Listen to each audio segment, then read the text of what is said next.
Jays on Sportsnet. Presented by Honda. The Honda Checkered Flag event is back. Get there fast. Leave even faster.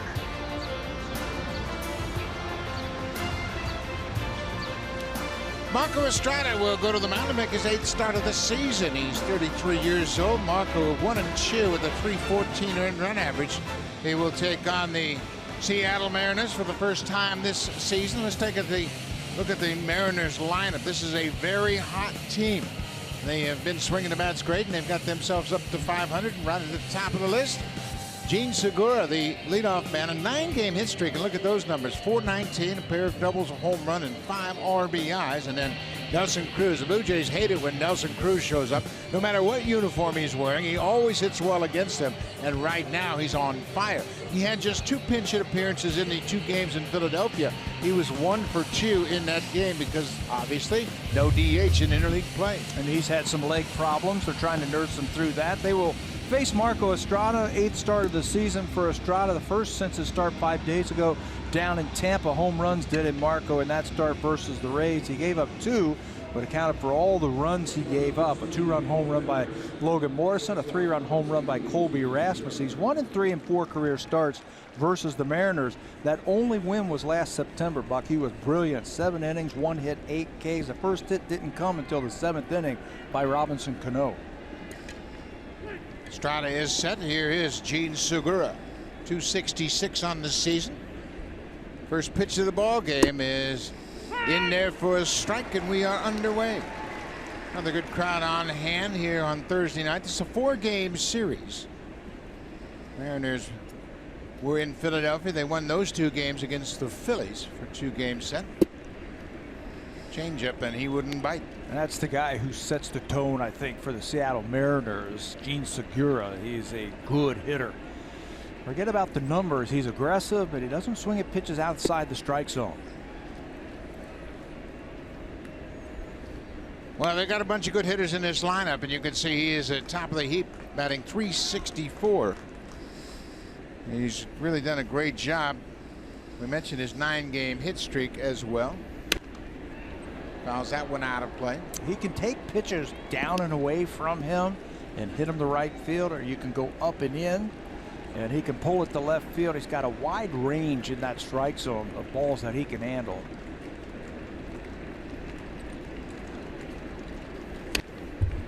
Covered that outside pitch and spoils a good pitch. Everything from Estrada so far in this at bat, down and away.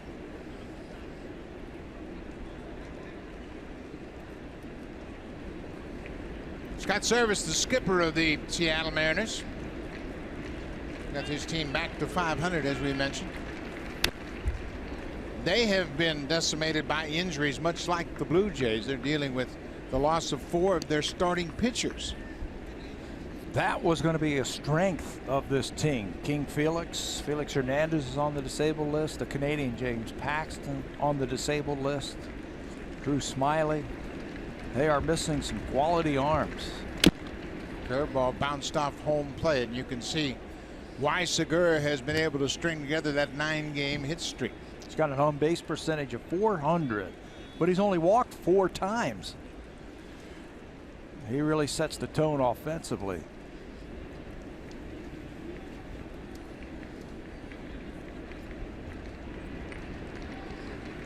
Another 2-2 pitch.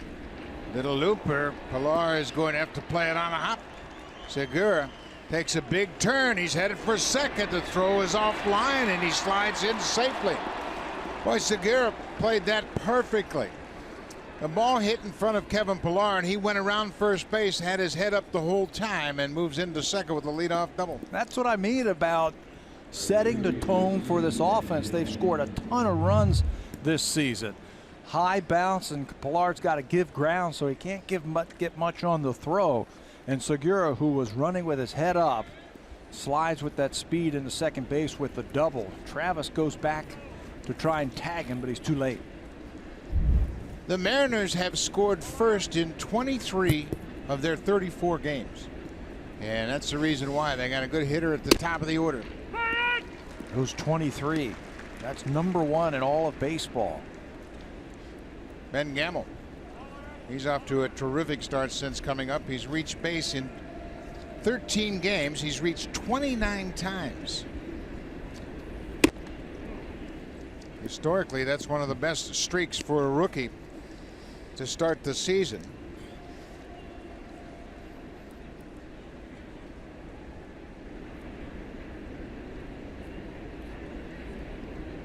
Ball and a strike to the left-handed hitter. You see the great numbers that Gamble's put up. He wasn't even their hottest right fielder at the beginning of the season. They have Mitch Haniger, who was playing right field this year for him. He is on the disabled list, another injury. That guy got off to an unbelievable start for Seattle. Haniger batting .342 through 21 games, and Gamble strikes out. Fastball gets him. Well, Marco Estrada's fastball, he might have to go to it tonight. He gets it. Little four-seamer up in the strike zone to pick up his first strikeout. The Super Slow-Mo, brought to you by the Samsung QLED, the next innovation in TV. That's how you make adjustments right there. Give them that fastball if they're sitting on the change. Well, here is Nelson Cruz. Originally, this was Robinson Cano's spot in the lineup. He was scratched. He's got some leg problems that kept him out of Tuesday's game. Cruz fouls off the first pitch, and talk about a guy that enjoys hitting against the Blue Jays. In 77 games in his career, Cruz has 21 home runs and 76 RBIs against the Jays. Did a lot of that damage when he was with the Texas Rangers, one full season in Baltimore, so he saw a lot of the Blue Jays then when he was in the American League East. He's got great plate coverage.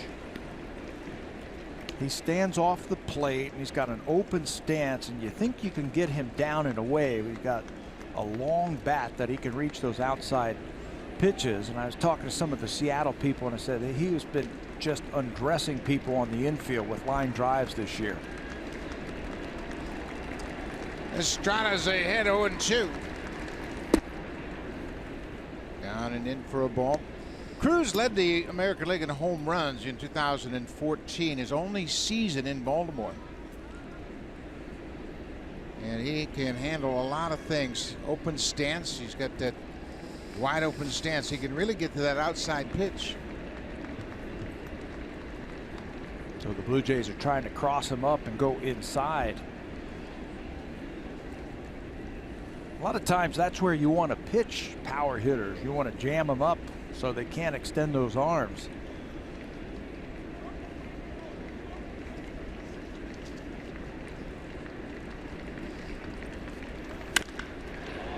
Deep drive to center. Pilar is back, and Cruz has done it again. A two-run home run in the first, and for the 24th time in 35 games, the Mariners jump out on top. You can see Marco Estrada shaking his head right there. Told you that the home runs undid him down in Tampa. Gave up 2 home runs that accounted for 5 runs. He's shaking his head because he missed his spot. He was going to try and go inside against Cruz. Watch where Luke Maile, the catcher, is going to try and set up to the inside part of the plate. It's a late setup, and the ball ends up right down the middle of the plate. Splits home plate, and that's what happens when you miss your spots against big home run hitters. For Cruz, that's his 12th home run here at Rogers Center. This is just his 39th career game. Doesn't get any easier with Kyle Seager. This is a good hitting ball club. They've had 15 hits in each of their last 2 games. And gives them 5 such games for the season, tied with the Red Sox for the most games with 15 or more hits. They just destroyed Philadelphia pitching. That's where this team came from. 2-game series in Philly. They scored 21 runs in those 2 games. And with all those runs scored, Nelson Cruz had just 2 pinch hit at bats. 2-1 now to Kyle Seager, the third baseman.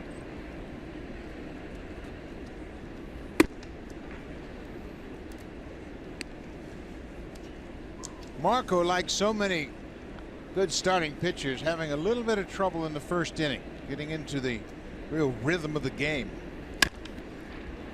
And you got to think about that great at bat that Gene Segura had against him as he battled and got a leadoff double to start the inning. And Marco struck out Gamble but gave up the home run to Cruz. Yeah, long pitch at bat. It's a tough team.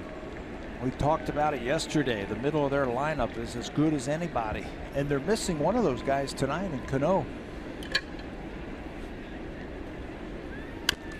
What you're going to have to do is move the ball around the strike zone and change speeds on this team. There's Cano. He had 4 hits in yesterday's game. Been battling a little bit of a quad problem, so they didn't want to put him in the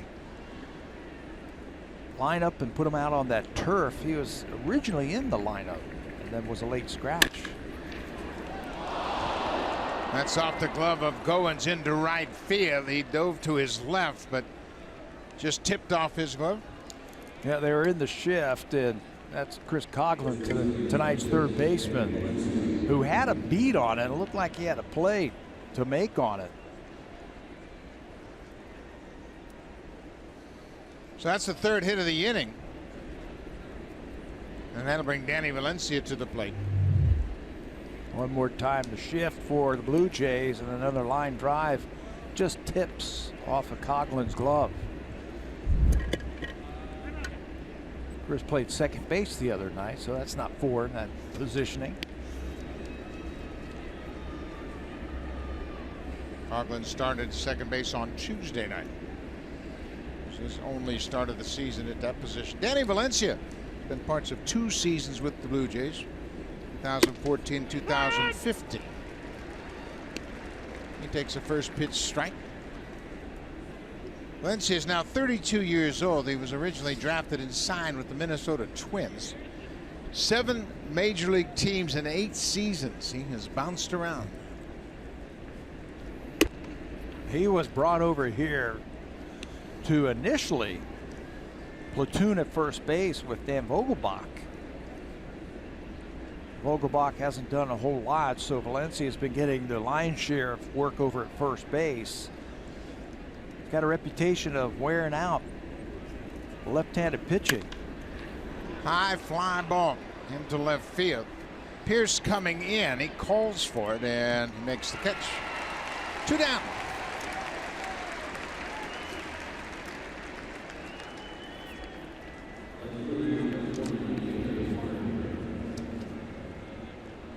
Well, don't be discouraged, folks. Cleveland scored 2 in the top of the first last night. Blue Jays won that one 8-7. Taylor Motter batting .235 on the season. This is his 28th game. Part-time player. He's going to be playing tonight. He's got 5 home runs and 80 at bats.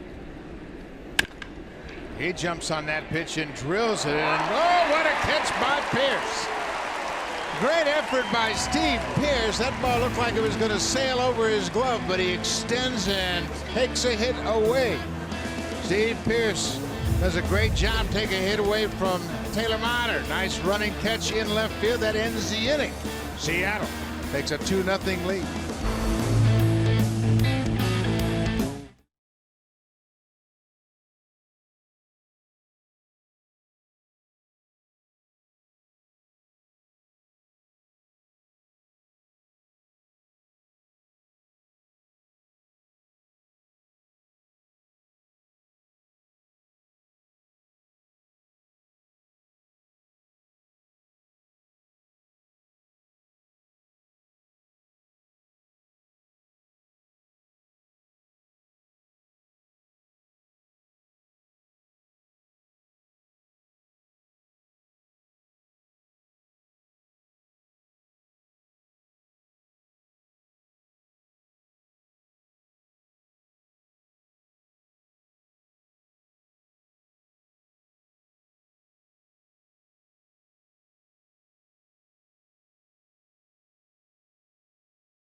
two hitters in the lineup for the Blue Jays, and they need to get something going. Carrera's got a nice streak going. It's another chance to start here tonight. Let's take a look at the rest of the lineup for the Blue Jays. 13 and 21. Kevin Pillar, top of the order, batting .295, and then Ezekiel Carrera. His last 16 games, he's done a terrific job. Many of those at-bats have come as a pinch hitter or defensive replacement, and he's still been able to put up good numbers offensively. And then down in the 5th spot, Steve Pearce. Well, he wore out the Mariners last year, 10 for 20 with 5 extra base hits, and he drove in 4 runs. So they're looking for a little offense tonight against a former Blue Jay farmhand. Chase DeYoung originally was scheduled to pitch tomorrow's game, but was moved up when Hisashi Iwakuma went on the DL yesterday. Former Blue Jay minor leaguer.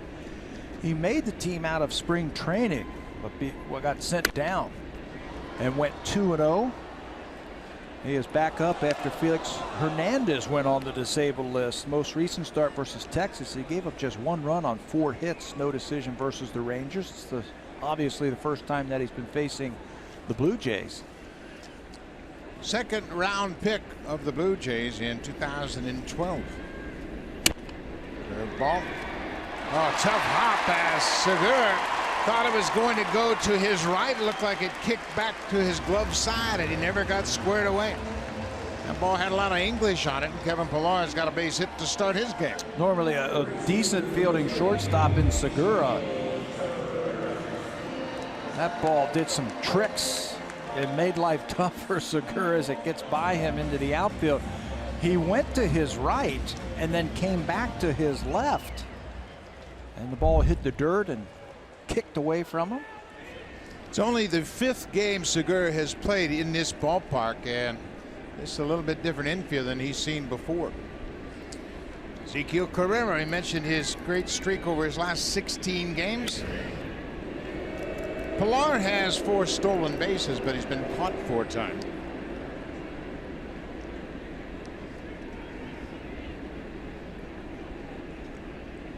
That's how the Blue Jays started it yesterday. Pillar got on with a walk, single by Carrera, home run by Jose when they were down 2-0.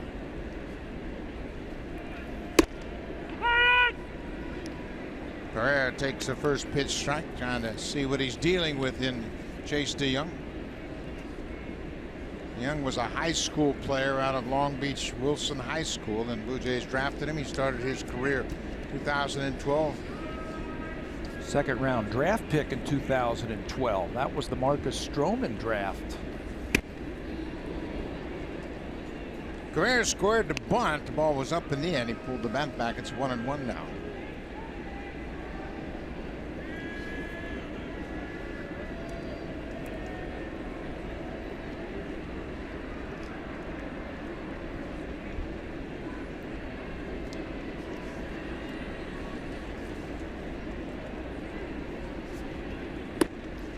Upstairs.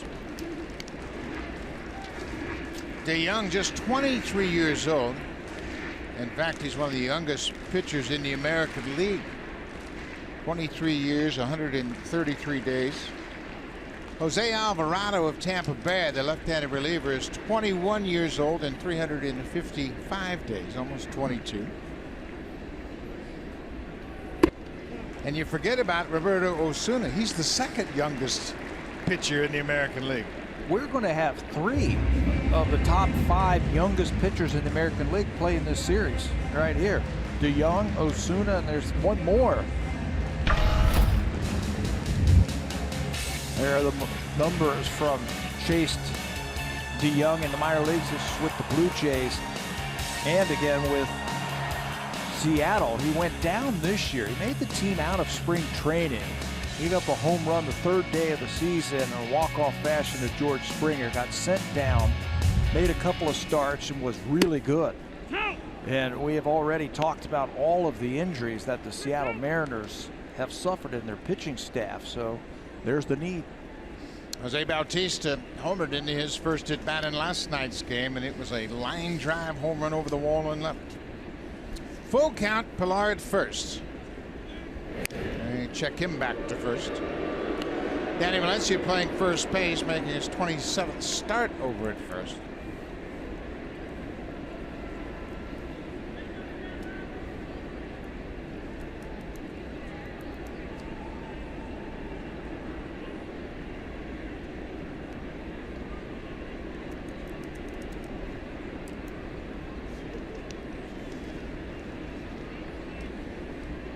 Tuffy Goswitch, the catcher, making just his third start. There goes Pilar. The ball is fouled out of play.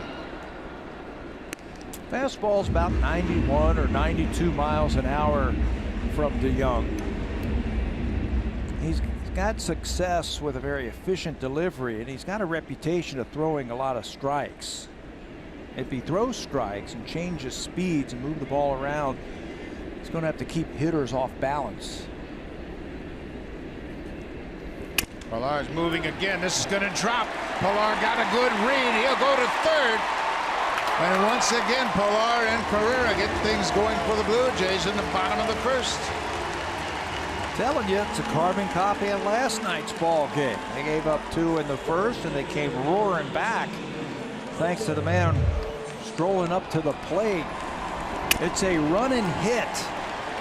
You start the runner to stay out of the double play. You hit the ball into the vacant spot that the shortstop was covering. And with Pilar, takes a quick look in, realizes that he can go first to third on that single in the left field. Good start for the Jays. Jose Bautista, we mentioned his 3-run home run last night in the first inning. That was off of Danny Salazar. He connected on a 96-mile-an-hour fastball. It's stopped by the catcher. The runners hold their ground. Bautista starting to swing the bat much better. He homered in his first at bat, had a couple of walks and a couple of strikeouts after that. 1 for 3 on the night. He scored 2 runs and drove in 3.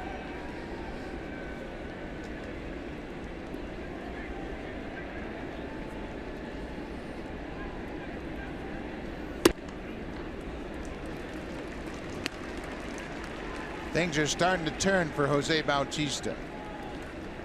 These numbers haven't been good all year, but he's having good at bats. The bats coming through the zone a little quicker, and he got to that fastball last night against Salazar. That was the most impressive part about his at bat, getting to that pitch on the inner half. And now his patience once again. I'd turn him loose right here. You know what? I would too. You're trying to get him going. You're trying to get him hot. Give him a cookie to swing at. 3-0 pitch, first inning, nobody out. Go for it. Well, he's got such great discipline at the plate, and he's been around so much that you trust that he's not going to go outside of the strike zone and swing at a bad pitch. Line drive bullet, and as Carrera gets back in time, and he hammered that. Kyle Seager, the third baseman, made a good play. And Seager over to Valencia, said, hey man, you got to catch that ball. You got to stretch for that ball. You got to stretch for it. Hey, this is a good sign right here. If he elevates that ball, that's another 3-run home run, but it's right at the former Gold Glover, Kyle Seager, who says, Danny, stretch for that ball. We got a shot. That's another good swing for Bautista. It's coming. It's coming. 1 away, Justin Smoak. He's going to be locked and loaded on the first pitch here. Hey, anytime you're facing your former team, you want to do something special. It's a good matchup for Smokey. DeYoung is basically fastball, cutter, curveball. So you can look for something firm the first pitch. Smoak played parts of 5 seasons with the Mariners, almost 500 career games.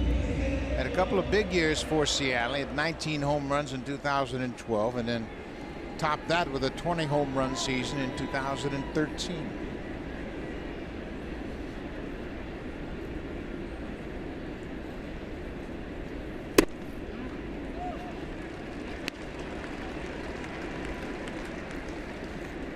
Blue Jays scored 8 runs on 11 hits in last night's game. Bautista homered, Carrera homered, and Goins with the big walk-off single in the bottom of the 9th. Kept coming after the Indians, even though they fell behind 7-3.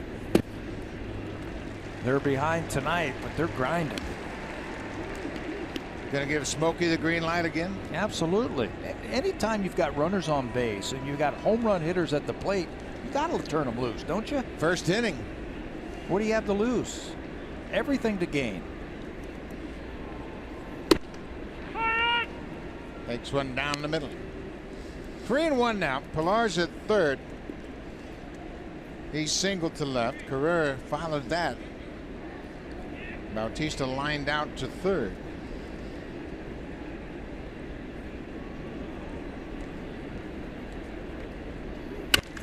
Base hit up the middle. Pilar is going to come in to score, and the Blue Jays are right back on the board. Smoak picks up the RBI, his 18th of the season. You know, there's some players who just aren't comfortable swinging 3-0. There's a theory, 3-0, he's got to come to him. He's probably going to challenge me again, 3-1. That's exactly what DeYoung did to Justin Smoak. He threw the exact same pitch, 3-1, as he did 3-0. This one is elevated, and he's lucky it stayed in the ballpark. Justin Smoak got on top of that one, gave it some top spin into center field as he picks up his 18th RBI of the season. And the Jays say just keep knocking on the door. Pitching coach is out to have a chat with his young pitcher, and that is Mel Stottlemyre Jr. And of course, Stottlemyre, the older brother of Todd, who pitched here so long. Take a look at the defense for Seattle in the outfield. It's Mater, Dyson, and Gamble from left to right. Kyle Seager and Gene Segura on the left side. Mike Freeman making his first start of the season at second. Lynch is at first, and Tuffy Goldschwitz behind the plate, catching Chase DeYoung. Steve Pearce. You mentioned Tuffy Goldschwitz behind the plate.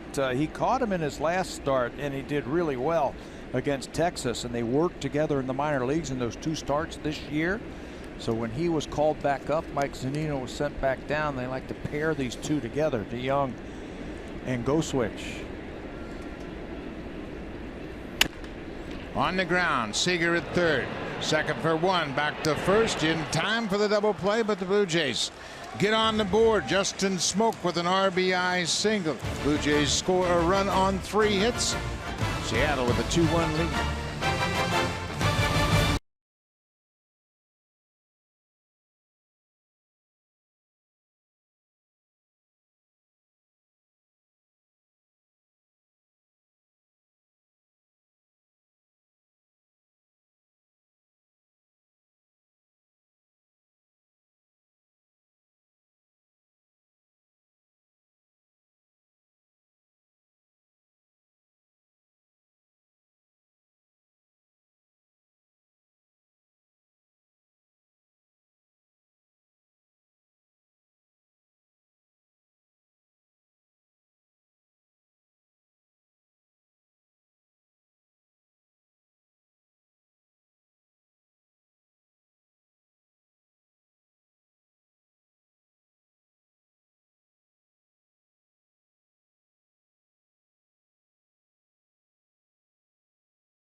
It's not a recording, but another Blue Jays starting pitcher is headed to the disabled list. This time, it's Francisco Liriano. The organization is calling it shoulder inflammation, although John Gibbons said it's tightness in the left shoulder. At any rate, the team does not figure it to be a longer-term issue, but there's no question that Liriano has struggled in his last 2 starts. We saw it again here last night against Cleveland, where Liriano has tried to power and pitch through those shoulder problems. His velocity is down a couple of ticks, and maybe a rest can do him some good. Liriano's ERA last season as a Blue Jay was .292. In spring 2, now 635, guys. Yeah, anytime you're injured, you just can't compete. And you know what? If your shoulder is barking at you, you're certainly not going to have command. You're not going to have velocity because you can't get full extension. So that's something to consider. Jay Happ hasn't pitched since the 16th of April. and he was supposed to be out for a short time. Remember, Jay at the time said, "Don't even put me on the DL. I don't think it's that serious." It's taken a little bit more time, and it's going to take more time. We noticed that last night, that his fastball was just 90. In a good one, it was 91, but couldn't control his pitches, his fastball. Same thing down in Tampa. I mean, it was really wild. 5 walks down there, and he just couldn't reach out there and finish those pitches like he has to. This is Mike Freeman, and he gets called out on strikes. Estrada finds that outside corner.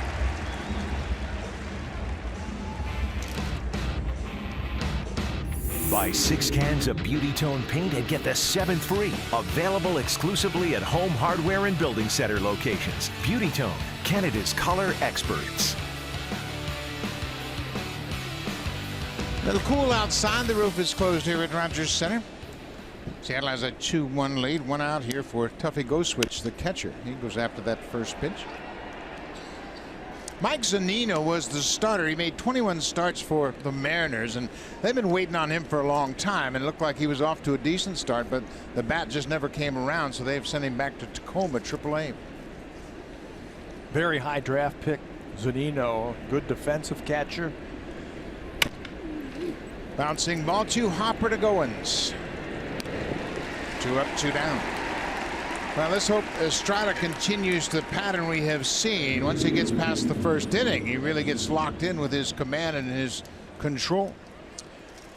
Then starts mixing in all of his pitches, his cutter, his fastball, his changeup. I think that curveball might be something that he can use tonight, just to give another thought to these Mariner hitters. I told you that the Mariners come in here swinging hot bats. Give them another pitch to think about. Gerard Dyson, formerly of the Kansas City Royals. Dyson now 32 years old. This is his first season in Seattle after 7 years with the Royals. They wanted to get a little bit more speed on this team. Safeco Field, where they play their home games, is a big outfield, so they wanted to get a little bit more speed in the outfield, especially in the corners where balls down the line and into the gaps. Their outfielders can cut it off now. Dyson fits that perfectly, that mold of a fast outfielder. He leads the American League with 9 stolen bases. He's only been caught twice.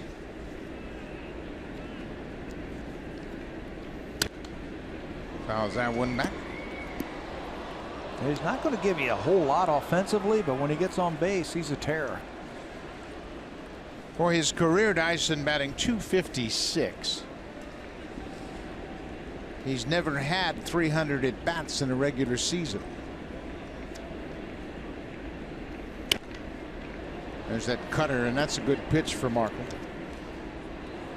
Didn't use the cutter and didn't use the curveball a whole lot in his last start against Tampa Bay. Tampa Bay hit a couple more home runs on changeups against him. Maybe he will incorporate those 2 pitches a little more tonight. Pretty good looking pitch. Didn't get to call. It's a full count to Dyson. As we mentioned, you don't want him on base. Top of the order, Gene Segura on deck. He doubled and scored his first time up. Change up. Good inning for Marco Estrada. He retires the side in order with a couple of strikeouts. He gets Dyson on a 3-2 changeup, and when Estrada's got that changeup working, he can really be effective. No chance for Dyson.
Country Day presented by Jack Links is coming up on May 28th. The first 20,000 fans will receive that Blue Jay cowboy hat.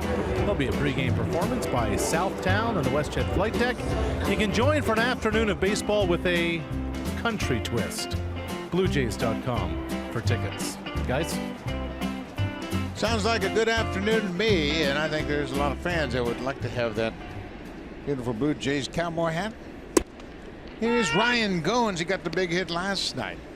Goins with a walk-off single off Cody Allen, the closer for the Indians.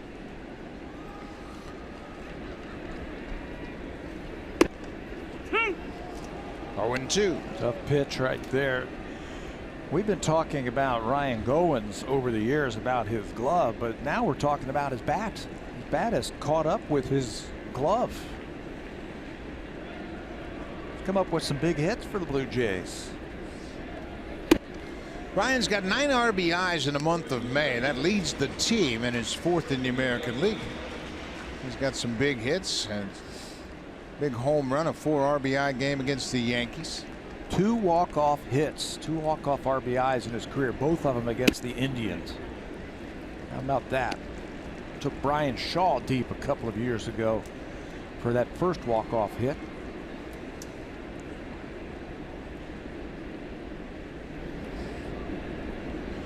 Two balls and 2 strikes.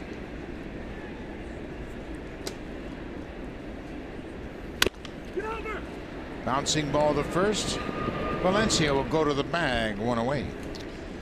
Let's take a little closer look at tonight's starter for the Seattle Mariners. Chase DeYoung, just 23 years old. He's got all the pitches that you need if you want to be a starter. 60% of the time he's going to use that fastball. It's been hit hard, 323. Slider to change up in the curveball.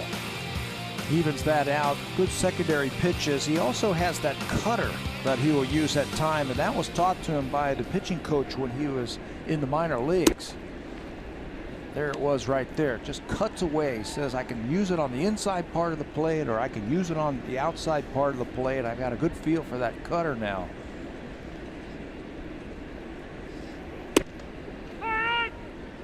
Took a little off and finds the strike zone. Ball on a strike to the second baseman, Devin Travis.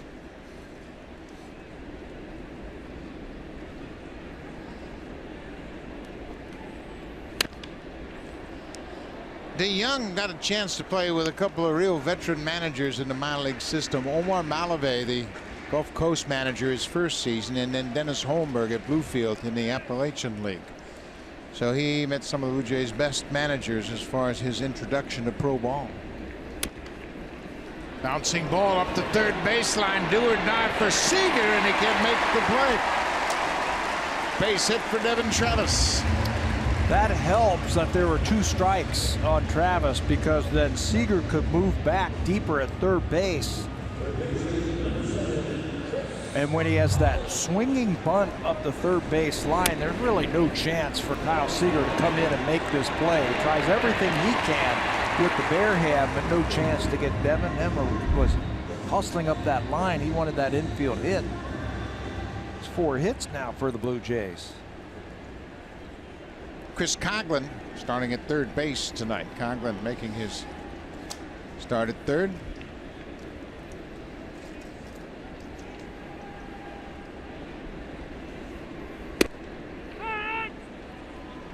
Takes a strike on the inside corner. Coghlan batting .209, playing in his 19th game. Coghlan was the Rookie of the Year in 2009, playing for the then Florida Marlins. He had .321 that season. 504 at bats. Everyday player. Had a big year.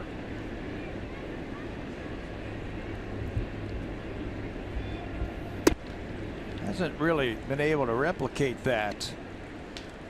Kicked around now with a couple of different teams. Got a chance here now with the Blue Jays with the injuries that they have had in the infield.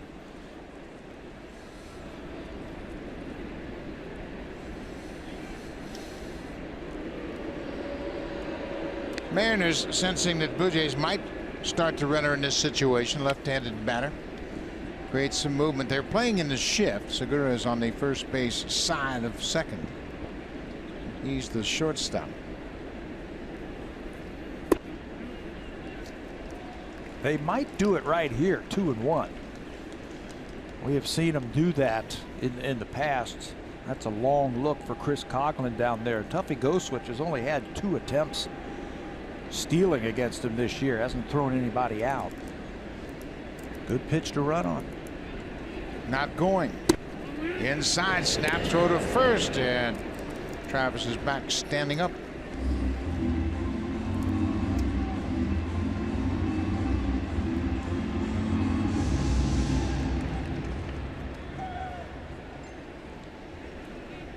Three and 1 count on Chris Coughlin. Now with a 3-1 count, Kyle Seager is going to move right out to shortstop. Line drive to center, but it's going to hang up there for Dyson.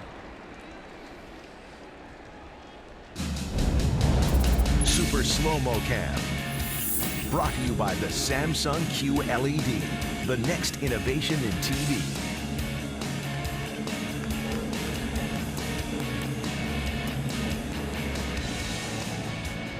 Number 9 hitter is the catcher Luke Maile, making his 6th start of the season. Russell Martin on the DL. Maile's going to get a fair share of opportunities here.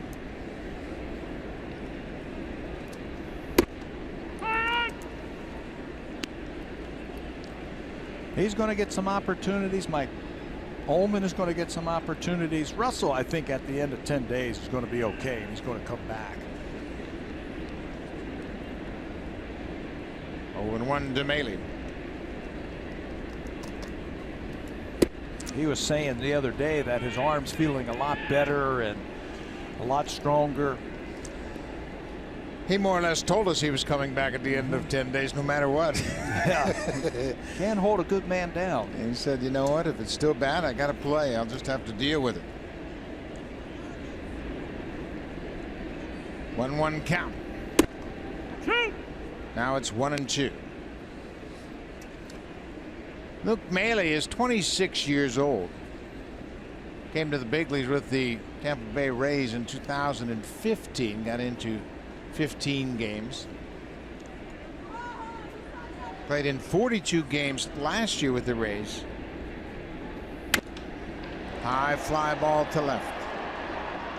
Taylor Motter, he too a former Ray, makes the catch, and the inning is over. The Blue Jays get an infield hit and nothing more. We'll go to the third. Seattle leads it 2-1.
story of a single mother and her son who made the journey from their home in Mexico to the United States in search of a better life. Marco Estrada, The Road, following our Jays telecast on Sunday, May 14th. Fellas, I've caught a sneak peek of this Stephen Brunt documentary, and it is terrific. Rash, Stephen Brunt does terrific work. He's a great writer. He's got a terrific voice for those documentaries, and I'm sure it's going to be a very good watch. Marco Estrada's story is a very interesting one. He's never had a bad one, if you get a chance to watch any of them. Leadoff man Gene Segura had a hustle double his first time up, hit a bouncing ball into center field. The bloop fly ball that bounced up high on Pilar, and he goes after that pitch. That's Ted Barrett, the crew chief of this four-man umpiring crew. He's down at first tonight.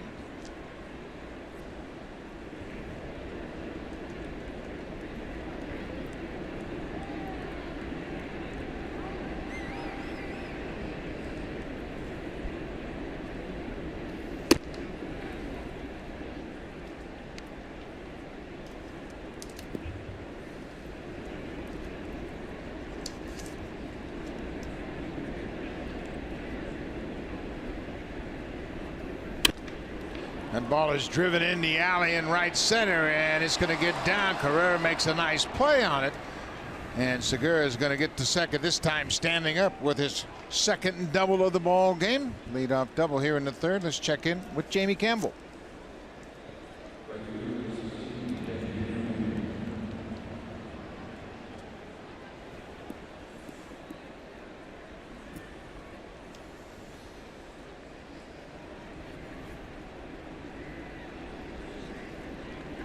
Dallas Keuchel is the Dallas Keuchel of 2015. He's pitching like a Cy Young Award winner again. Keuchel, 3 innings, 2 hits, no walks, 3 strikeouts, and Michael Pineda gave up that home run to Carlos Correa in the first. He's healthy again, Dallas Keuchel, throwing like he did a couple of years ago. Tell you, Gene Segura is tough to pitch to. I'm not sure how you pitch to him to get him out. There isn't a hole in his swing. Marco Estrada made a pretty good pitch, but he hit it pretty hard. He had an extended at bat his first time up, and he saw just about everything Estrada has to offer. He's an ideal leadoff man because he's so aggressive. He's got a high on base percentage. He can swing it. Got 200 hits a couple of years ago.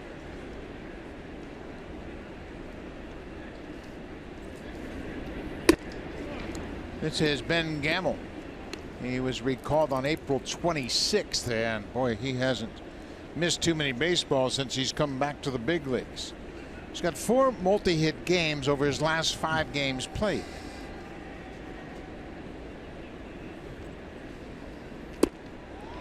Good pitch. This might be the best spot in the lineup to hit for this team right here.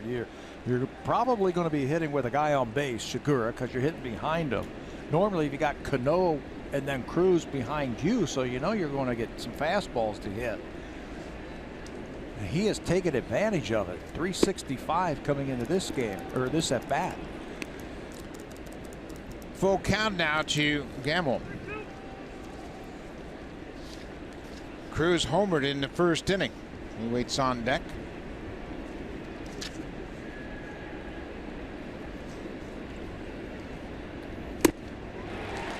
Estrada got the fastball by him, just a 90-mile-an-hour fastball, but Estrada put it in a good spot.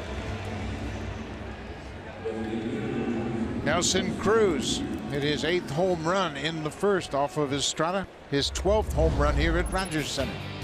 78th RBI, 77, 78, and 78 games. Blasted into the WestJet flight deck in center field, and now you got first base open. And just 1 out. We've seen the great numbers that Cruz has put up against the Blue Jays in his career. Be careful. Pitch around him. Had a good hack at that first pitch. Pretty good fastball down and away. Cruz, like you mentioned, Pat, hits him that open stance, but he gets to that ball very easily down and away. That last pitch was a perfect example of that. hits from an open stance. He's off the plate, but he strides into the baseball. And he's got a long bat, big bat at the plate, and he can reach that outside pitch. Maybe you have to go up and into him.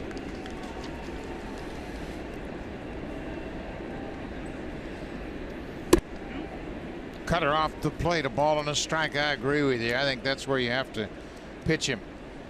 Inner half, belt high and above.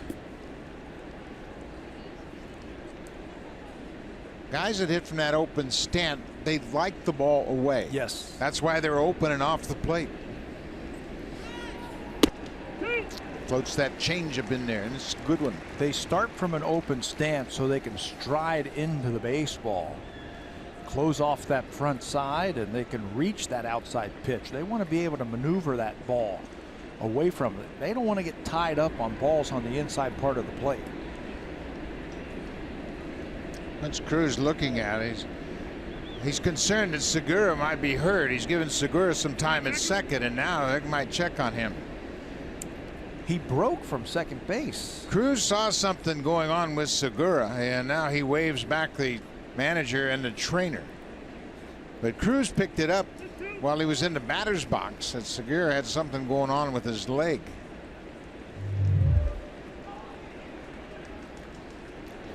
See how he broke from second base and then stopped. 2-2 now. Cruz with that home run against Estrada in the first is now 6 for 11 with 2 home runs against Marco. So there's a base open. It might not be a good place to put him in. You put him at first and you know where he's at. You know where he's standing. Popped him up. Another good changeup. Travis out. Shallow center. Second baseman makes the catch. 2 away.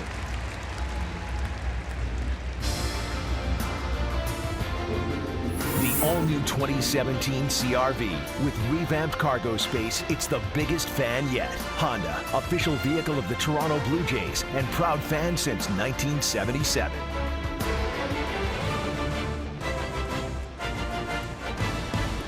First game of 4 against the Seattle Mariners. Marco Estrada with 2 outs and a runner at second. Segura with his second double of the ball game. Kyle Seager had a base hit to right field his first time up.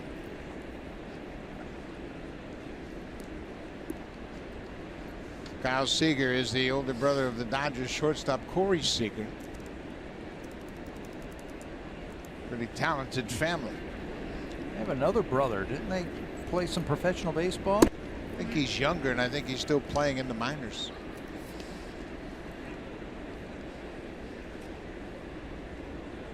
Robinson Cano was in the lineup initially, and then he was scratched. He did not play Tuesday in Philadelphia with a leg injury. He's got a quad injury. He played last night and got 4 hits. Yeah.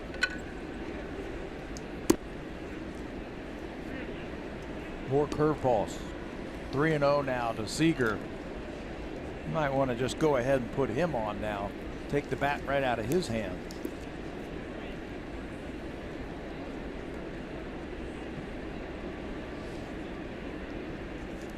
It's 3-0.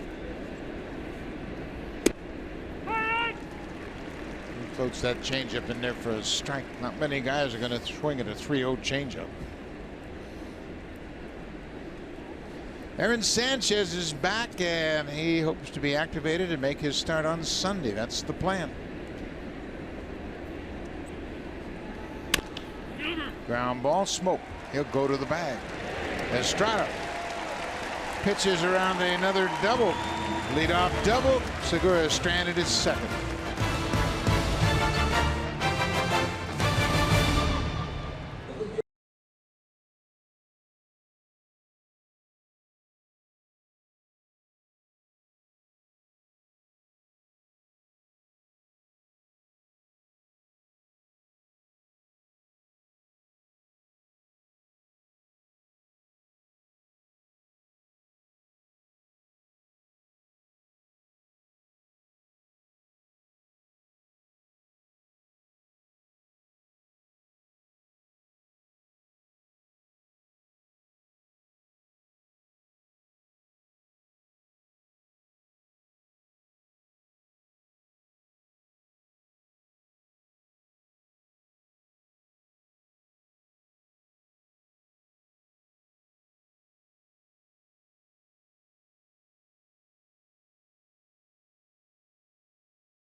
photo to Twitter or Instagram, along with @Schneiders @Blue Jays and the hashtag Blue Jays VIP contest for a chance to win one of 15 Blue Jays VIP experiences. Visit bluejays.com/Schneiders contest for contest details and rules. Nothing like a good old hot dog at the old ball game to enjoy yourself. You can see the Jose t-shirts given away tonight. A lot of fans sporting those. Part of a Thursday night giveaway here. I got mine. You got yours. I got mine. Kevin Pillar singled to start. Blue Jays bottom of the first. This is a pop-up down the right side. Long run for Gamble, and he made the catch. He stayed with it, slammed up against the wall, but held on for the out.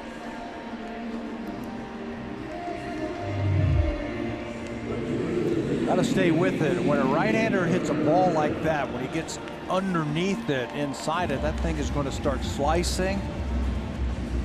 Yeah, I'm not real familiar with this ballpark. It's his first game in the outfield here.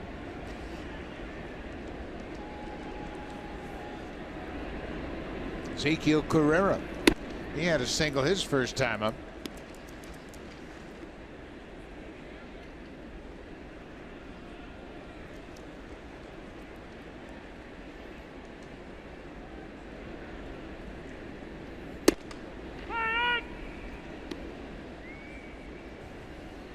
Ball on his strike. Seattle with a 2-1 lead, both clubs scoring in the first inning.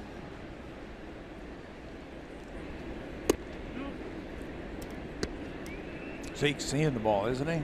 Laying off that tough curveball. Lefties have given DeYoung some problems this year. They're hitting over 350 against him.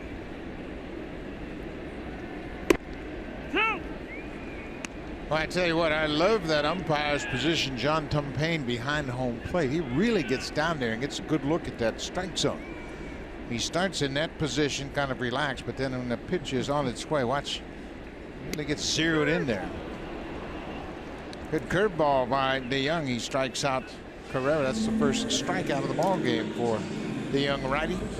Not really a strikeout type of pitcher. He just has to move the ball around the strike zone and change speeds and use that curveball. Looked like Carrera was looking for something else as he gave up on that curveball. All eyes on it. All three of them, their eyes right on that baseball.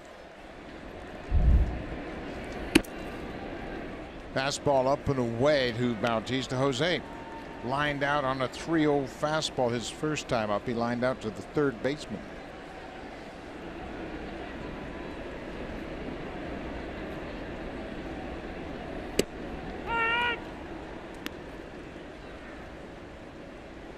Curveball is in there for his strike.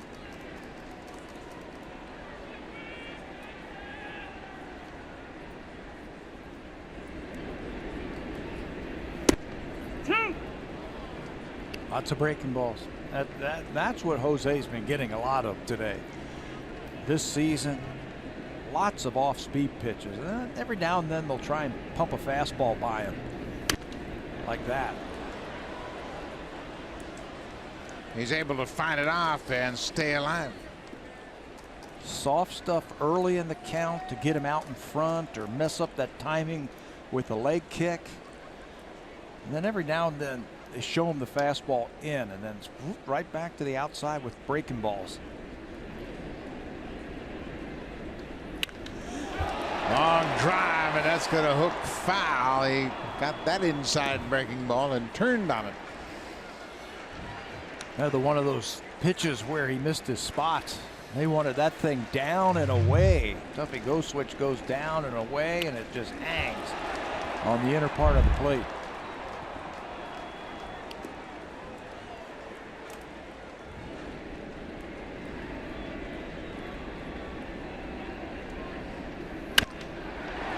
High fly ball to right. Gamble back at the track. He's got room, and Bautista's retired on the deep drive to right. Blue Jays go quietly in the bottom of the third. Seattle has a 2-1 lead. It is Thursday in the 6th, and during the course of the summer, they'll have bands, entertainment, and they'll celebrate Thursday in the 6th. Tonight, it's the band Legacy here at Rogers Center, having a good time.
Well, it's down to the conference finals in the Stanley Cup playoffs. Nashville, Anaheim. Game 1 tomorrow, 9 Eastern, 6 Pacific. The Predators and the Ducks. What a thriller for Anaheim to knock off Edmonton in 7.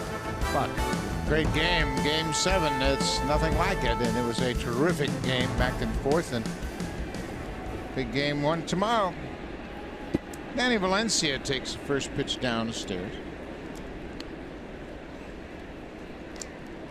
Valencia popped out to the left fielder, his only time up. Danny's always looking for that ball inside where he can turn on it. He's trying to pull the ball to left field. He'll take his hits every now and then to right field with 2 strikes, but he's looking for the ball middle in early in the count.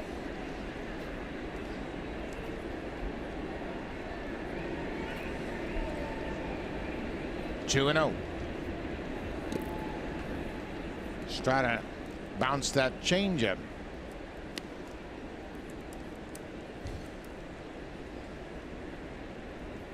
When Marco has a bad game, it's like 3 runs. Yeah. 6 hits, 3 runs, and he just doesn't get any run support. Pulls that one down and away. A 4-pitch walk to Valencia.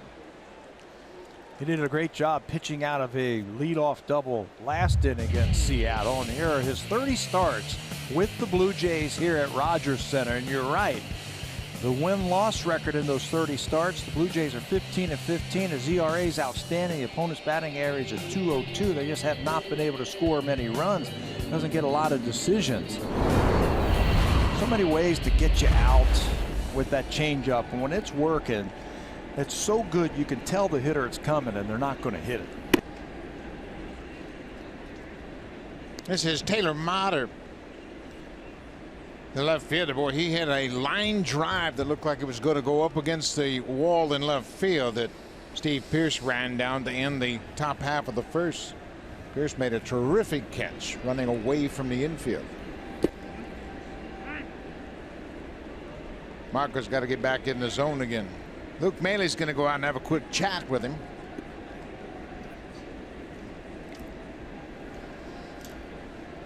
Taylor Motter is always thinking about ways to get on base. 1-0, he was expecting a fastball from Marco Estrada. He took a quick look down to third base to see where Chris Coughlin was playing. He was going to try and drag a bunt and get on base.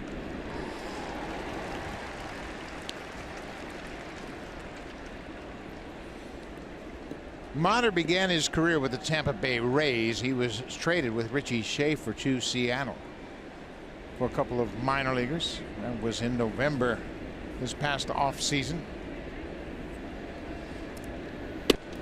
He's a very versatile player, can play everywhere on the diamond. Carries a big stick up there too. Told you, 5 home runs already this season and under 100 at bats.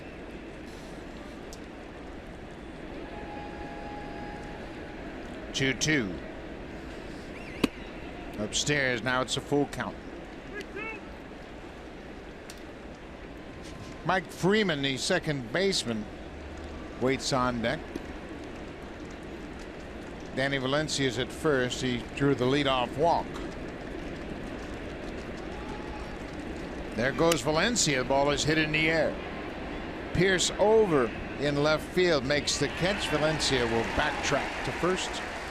1 away.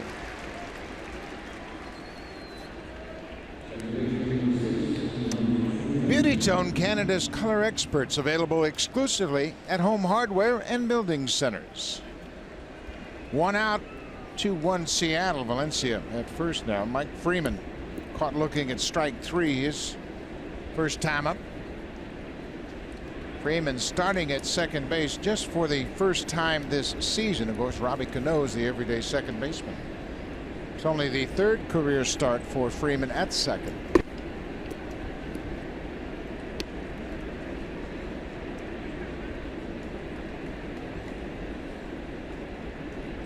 Freeman spent some time with the Diamondbacks in 2016. Last year got into 8 games, had just 9 at bats. Another high fly ball into shallow center. Pilar this time calling for it. 2 away. Pitched around the leadoff double last inning. Had to go through the middle of the lineup to get out of that inning. Now he's trying to pitch around a leadoff walk here in the 4th inning. When he needs a strike or he needs a strikeout, it's so nice to have that great changeup in your back pocket.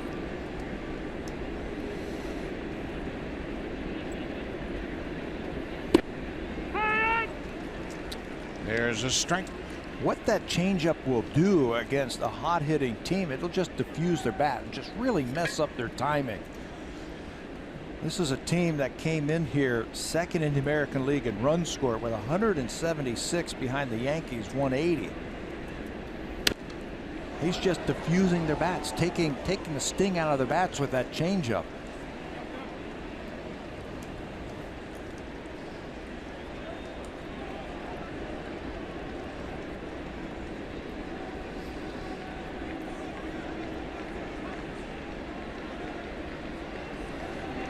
Oh, 2 outs. Got on and missed again. Estrada pitches around a leadoff walk. They'll go to the bottom of the 4th. It'll be Justin Smoak leading things off. He has the only RBI for the Blue Jays. Then Steve Pearce, the left fielder, and Ryan Goins, who had the big hit last night. Smoak, Pearce, and Goins. When we come back, the Blue Jays are down by a run.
Acura Luxury Suites. They're perfect for entertaining clients, a corporate function or outing with family and friends. You can entertain from 16 to 300 guests. Account executives will find a package that best suits your needs. 416-341-1635 or bluejays.com/luxury suites. What a way to enjoy a ball game. Pat, we ought to have a party up there one of these days, huh? One of these days we're not work. Well, no, I guess. Well, we always work. Well, we have our friends up there, and we'll stay here. We need an invitation. We need an invitation, folks. Here is Justin Smoak. Had an RBI single back in the first to get the Jays on the board. Each team with 4 hits.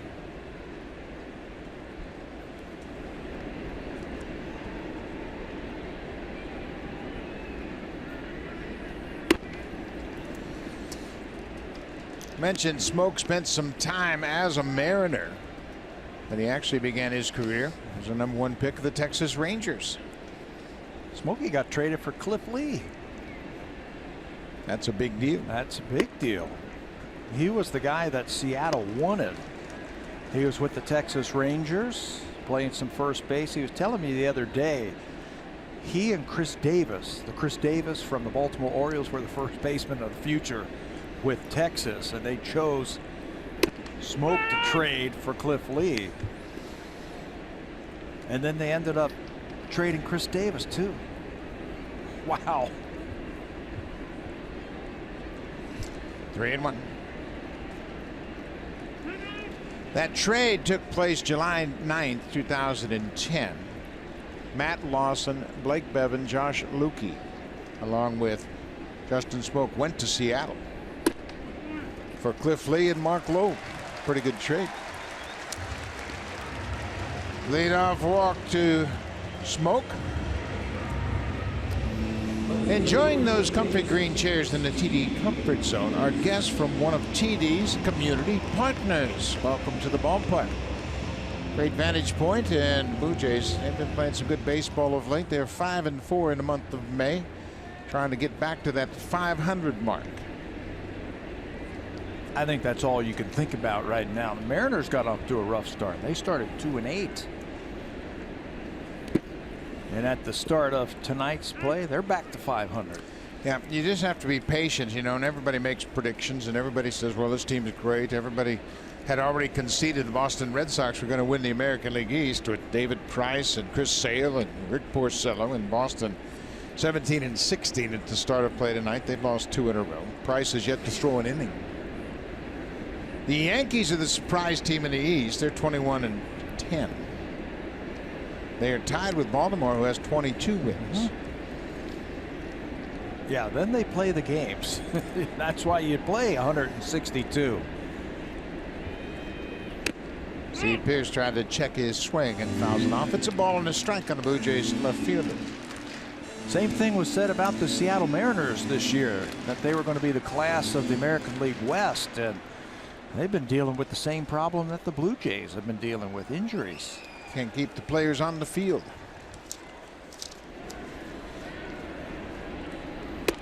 Outside. The Mariners have won 4 in a row and 6 of their last 7. They won 15 of their last 24, and that's the kind of run the Blue Jays need to go on. Mariners have been swinging a hot bat, scored at least 10 runs in back-to-back games for the first time this season. There's a fly ball into shallow left. The shortstop Segura out. He makes the catch. Pearce is retired, 1 away.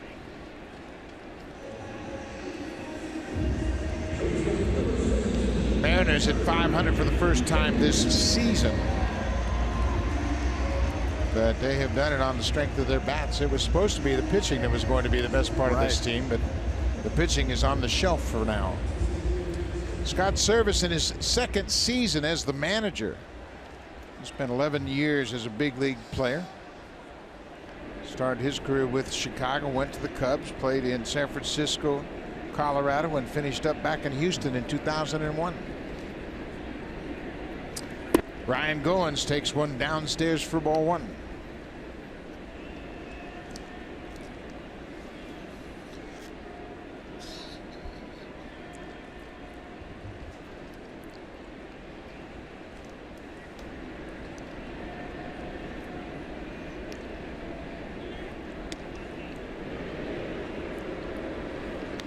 can't be thinking that Smokey's thinking about stealing.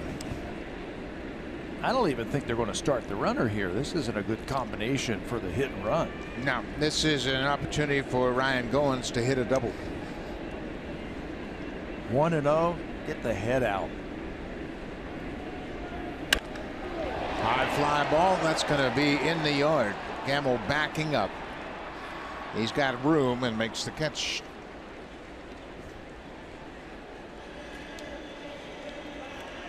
Two away here in the bottom of the fourth. Chase DeYoung. The young right-hander filling in for the injured starters. As we mentioned, the Mariners have 4 of their starting pitchers on the DL. This is his 4th start of the season. If that name sounds familiar to Blue Jay fans, there is a relationship between the DeYoung who pitched for the Blue Jays a few years ago, Jordan DeYoung. They're cousins. It's very brief. Wasn't here very long. What did you say? 6 games? Yeah. Jordan pitched for the Blue Jays? 2007, I believe. Devin Travis. This is actually the 3rd start of the season for DeYoung. Yeah, made a couple of relief appearances. The 3rd game of the season, he got walked off by George Springer down in Houston when he dropped one in the Crawford boxes. 3-run home run. Might have been off the plate inside. It's now 1-2. Devin had a swinging bunt up the 3rd baseline his first time up. Trying to get him going. What the Blue Jays have done with Devin is they've tried to move him off the plate just a little bit. Felt like he was creeping towards home plate. He's better when he is off the plate. He strides into the baseball so he can cover that outside pitch. Fly ball to left. Motter coming in, still coming in, makes the catch. Blue Jays get leadoff single and he can't advance. So we'll go to the 5th. Seattle with a 2-run lead. Now time for Blue Jays Central Update. Here's Jamie Campbell with Greg Zahn from the Samsung Broadcast Studio.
Conference Finals for the first time in a decade. They get the Penguins. Game 1 goes Saturday, 7 Eastern on Sportsnet. Mark Method, of course, had that badly lacerated pinky finger when Sidney Crosby slashed him. Method says, it's all behind me. I'm focused on the series, the Penguins, and the goal of us moving forward. Buck, no bulletin board material for Mark Method going into this one. Now, you know what? You don't have time for any of that nonsense when you get to this stage of the Stanley Cup playoffs. You got to go out and play hockey. You'll have an entire season next year to take care of that stuff. Yeah, an off season to talk about it and all that kind of stuff. It's time to strap it on. Number 9 hitter Gerard Dyson struck out on a 3-2 changeup his first time up. And he gets another changeup.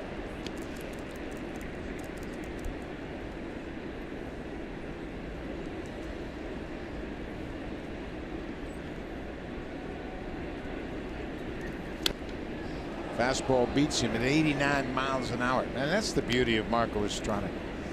He never lets his ego force him to throw harder. He understands who he is. He says, you know, I just got to make my pitches. If I make my pitches, I'll be effective. He never turns around and look at the radar board, that's for sure. Doesn't need to. Just concentrate on the glove, hit the glove, make pitches. It's a good curveball right there. It was in a good spot. Down.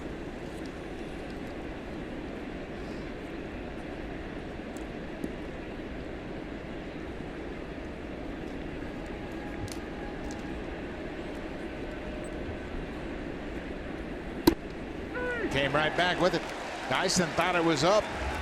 Home plate umpire John Payne calls him out. Another strikeout for Estrada. Well, what makes the next batter, Gene Segura, so tough is how do you pitch to the guy? He can hit pitches off the plate. Marco Estrada is going to try and throw a changeup down and away. It's actually off the plate and a pretty good pitch. But Segura's got enough plate coverage and enough pop to put it out in the outfield with his second double. The guy's just a good hitter. Goes after the first pitch and grounds out to the second baseman. 2 up, 2 down into fifth. That's how you lead the American League in hitting, by being able to expand the strike zone a little more and spray the ball all over the place. Segura's bounced around a little bit early in his career. He signed with the Angels. He went from Los Angeles to Milwaukee for Zach Greinke, part of that big deal. When he gets traded for big-time players. Yeah. He's a good player, and you say, well, why does he move around a lot? Because he's good.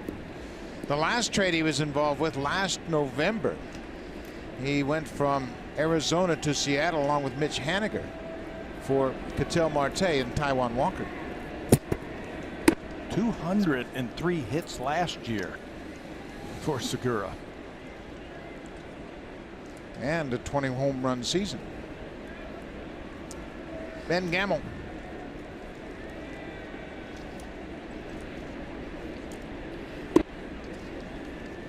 That's 3-0 now.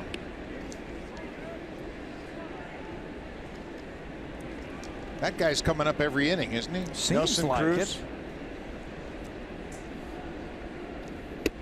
it. Better check the lineup, make sure he's not skipping a couple spots. Those good ones, they always seem to come up, don't they? Or on deck. You tap the guy in front of him and say, excuse me, I need to hit here. 2-out walk.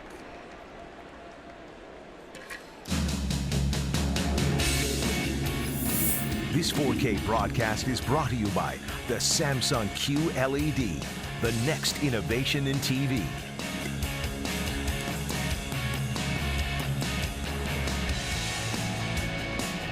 Bit of a shot of the waterfront along shores of Lake Ontario.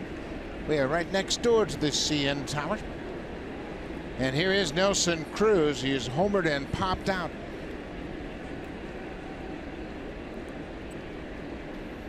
That home run that he hit went 441 feet center field. Dead center field off of a fastball. It also had an exit velocity of 106 miles an hour.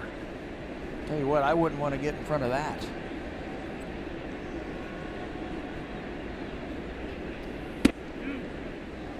Hit it up into the WestJet flight deck in the straightaway center field. Do you like the exit velocity? Do you think that's a good gauge of how hard a guy's consistently hitting the ball? You know, our eyes tell us, hey, that guy hit that ball hard. I think that verifies what our eyes are telling us. You know what I think has really improved this year? The launch angle. The launch angle. You watch guys, and guys have really improved their home run numbers. Ryan Zimmerman in Washington, Yonder Alonso in Oakland.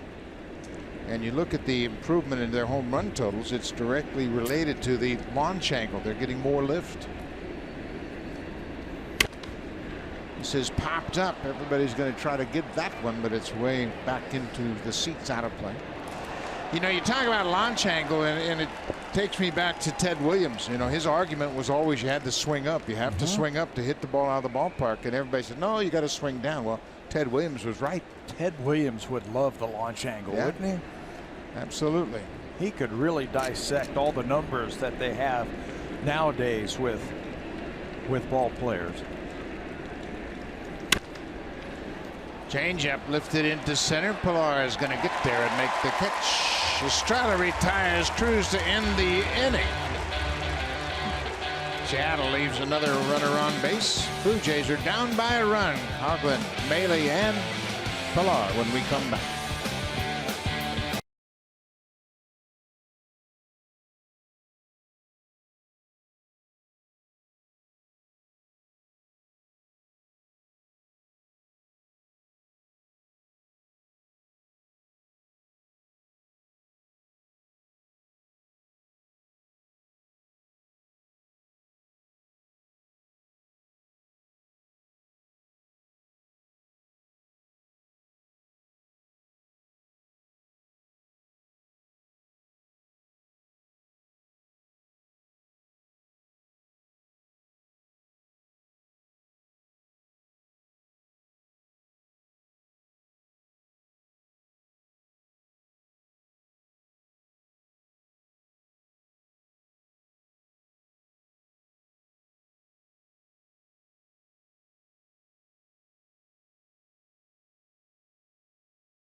Watching him pitch tonight and on Sunday, the first 20,000 fans will receive a Marco Estrada bobblehead doll.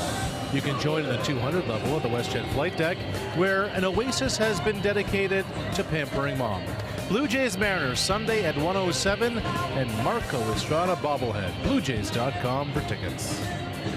Now that's very appropriate that they would give a Marco Estrada bobblehead doll away on Mother's Day. And his mother have been through a lot, and you can tell all about that on Sunday after the ball game when they have the Marco Estrada documentary, The Road, hosted by Stephen Brunt, who does a terrific job with these documentaries. Make sure you check it out. Chris Coghlan, number 8 hitter, leads things off. Takes a breaking ball for strike. Bottom of the 5th. No one has scored since the first inning. Seattle scored 2. Blue Jays scored 1. That's been it. Up the middle. There's that shift. Segura throws him out. That has got to be maddening for hitters. You hit a ball like that. What did coaches tell you when you're young? You grow. Hey, hit the ball back through the middle. Stay on the ball.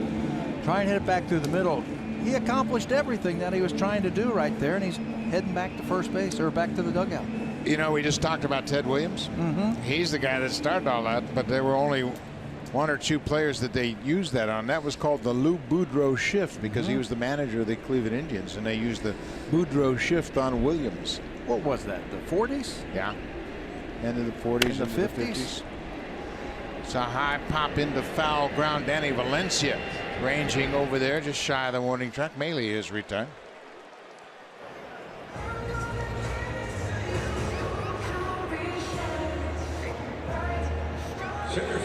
Well, Kevin Pillar admittedly was not happy with how he performed against Cleveland. Pillar went 1 for 11 in that series. For whatever reason, I got away from my approach, Pillar told me. He said he chalks it up to a learning experience, but part of it is human instinct and being a competitor. Anytime you go 5, 6, 7 at-bats without success, you want to go up there and get hits, Pillar said. That's the wrong thing to do. He said, I was putting too much pressure on myself to get results. Now, he said, new series, let's get back to basics. And you get a fresh start, too, because you're looking at different pitchers and a different approach. You know, Cleveland, they really dissected the Blue Jays last year in the ALCS. Outpitched them. Good pitching will always stop good hitting. Here's something that Pillar did. He picked up his 10th base on ball in the game yesterday. The lead off that game. He did it in the 34th game of the season. You know how many games it took him last year to get to 10 walks? 87. So he's a lot better at that leadoff. He's a little bit more patient at the plate. You could see it. You can see the way that he approaches at the plate, his game plan. He's not panicking. He's having good at bats. And I agree with you that he's getting a lot more walks, but it wasn't by design. He's up there now, and he's seeing the ball before he commits to swing or take. We saw him swing at balls in the other batter's box his first year or so. That last pitch that we just saw, that was a strikeout. Last year or the year before. This time it's just ball 2. Yeah, he makes a point of saying, I'm not up there to walk, I'm up there to hit. But what he's doing now, he's making the pitcher throw him strikes. Brooke Jacoby and Kevin worked a lot in the offseason just to simplify this approach and make sure that you get strikes to hit. Full count, 2 outs.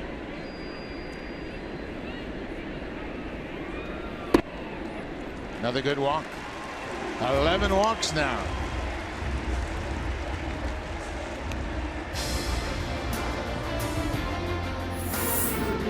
The Honda checkered flag event is back.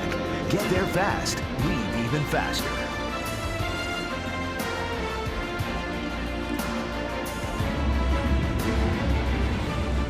If I were Kevin Pillar, I'd run right now on this pitch.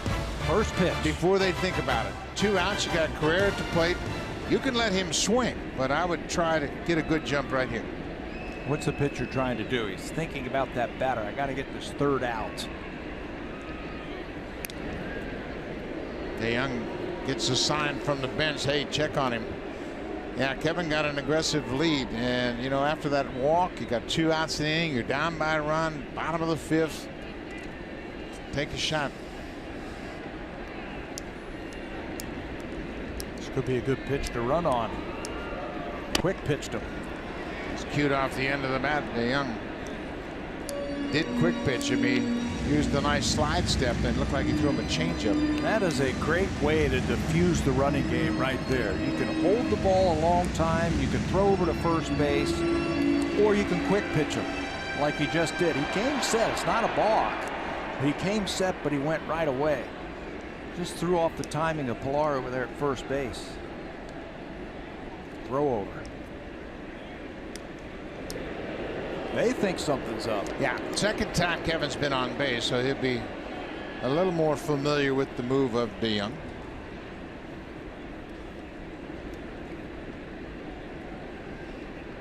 Carrera's 1 for 2.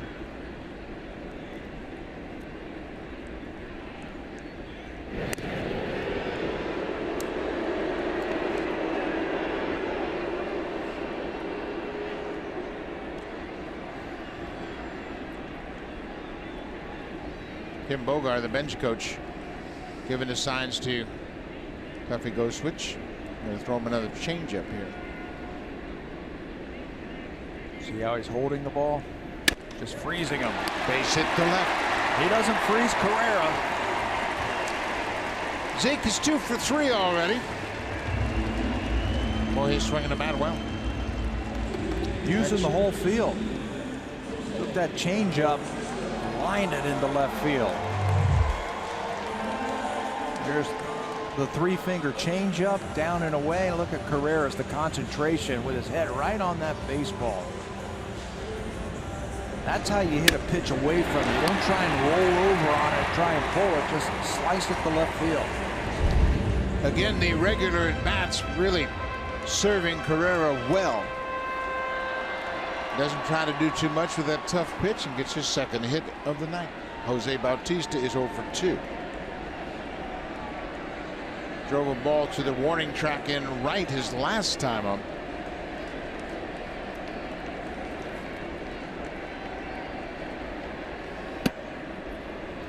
And here come all the breaking balls. Tell you what, he's messing with danger if he throws it up there. If Jose sits on these breaking balls and gets one to his liking, it's going to find the seats. 2 on, 2 outs.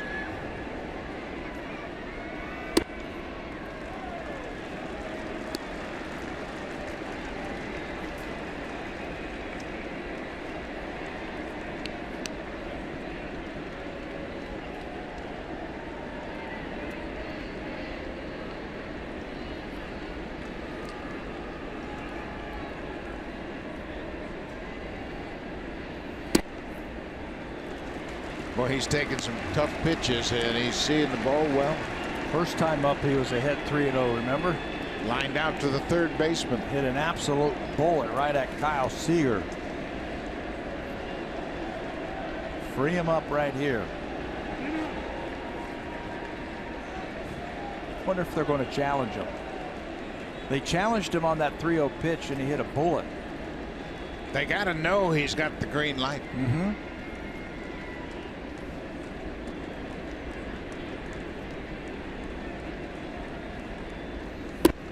Off the plate. Bautista walks, second walk of the inning, third of the ball game, and Justin Smoak will come to the plate with the bases loaded. And that will bring Mel Stoudemire Jr. out to the mound, the pitching coach. 2 quick outs to open up the 5th inning, and then getting a little bit too careful with a couple of walks and a hit. Now he's really in danger. Bases loaded and 2 outs. And a batter in Justin Smoak, who's already got a single and a walk. He's been on base twice. Smokey's been seeing the ball tonight.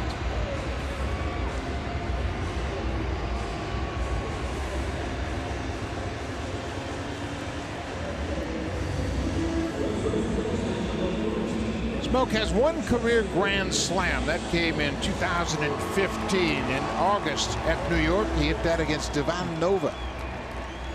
The only scoring in that game, if I remember that game. It was a game winner. Over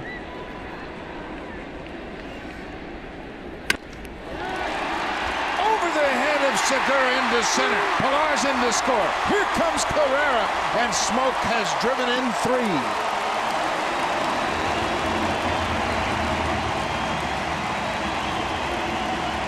You know, just like in last night's game, in the 9th inning, when Ryan Goins came up with the bases loaded and a couple of outs, you got to be ready for that first pitch. And that's exactly what Smokey did right there. He was waiting for that one pitch. If it's in my zone, I'm going to let it go. Hanging, breaking ball. He is all over that. He singled. His first time up, walked, and this one's going to be just out of Gene Segura's chance to make a circus catch for 2 more runs. All of this with 2 outs, nobody on. Pilar worked DeYoung for the walk. Pearce goes after the first pitch, and Bautista just barely got out of the way of it. That's why the base runners take their lead in foul territory. But Pilar, what a job he did to work DeYoung for the 2-out walk. Carrera singled, Bautista walked. Watch Bautista. Look out, Jose.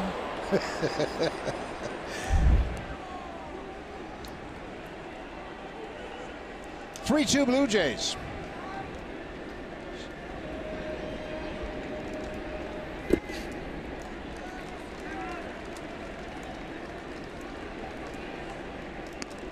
Pearce has grounded into a double play and popped out to the shortstop.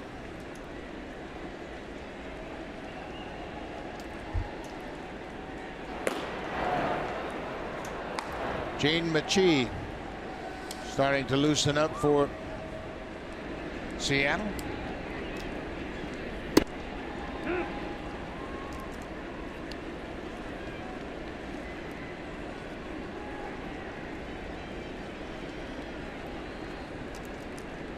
Manny Actor, the third base coach, former manager, working with Scott Service here. Well, if the go switch is going to go out, and just in case the Blue Jays try a double steal, he gave the defense an idea of what he's going to do with the ball, just in case Smoak takes off at first base. Pearce covers that outside breaking ball and stays alive. Well, a big 2-out rally here in the 5th. Pilar walked, Carrera singled. Bautista walked to load the bases, and Justin Smoak cashed in 2. Smoak has all 3 RBIs tonight for the Blue Jays. He's been on base all 3 times he's come to the plate.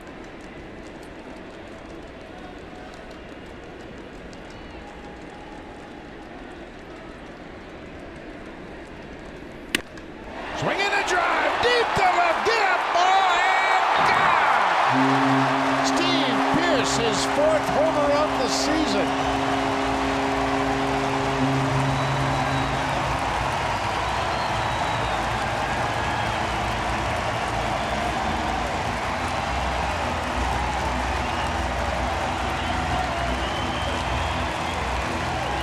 Just like that, with one swing of the bat, 3-2 becomes 6-2.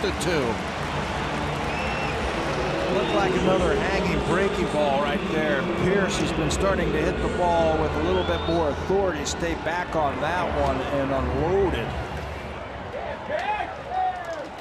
A 5-run inning and a pretty swing by Pearce.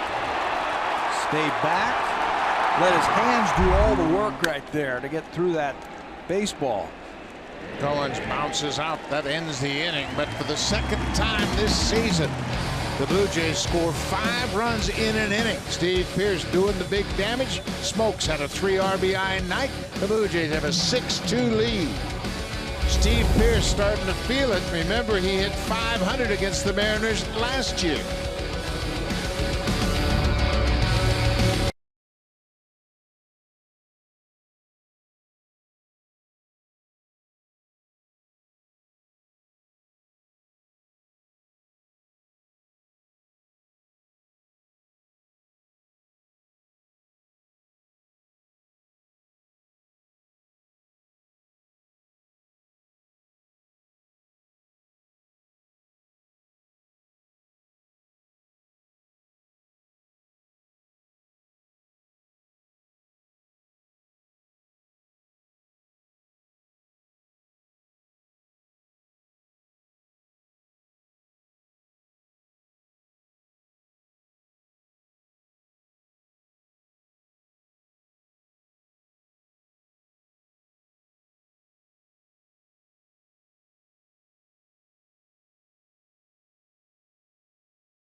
This copyrighted telecast is presented by authority of Rogers Blue Jays Baseball Partnership and may not be reproduced or retransmitted in any form.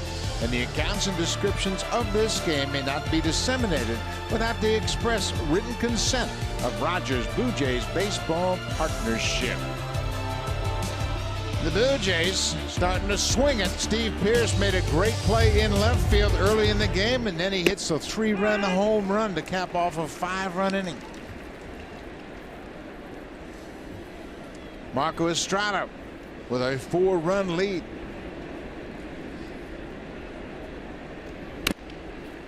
Seager pulls it foul. 0-2. Steve's eyes lit up on that pitch, didn't it? It got wide. To his liking. That's been missing, the 3-run home runs by the Jays. We've been so used to seeing those over the last couple of seasons.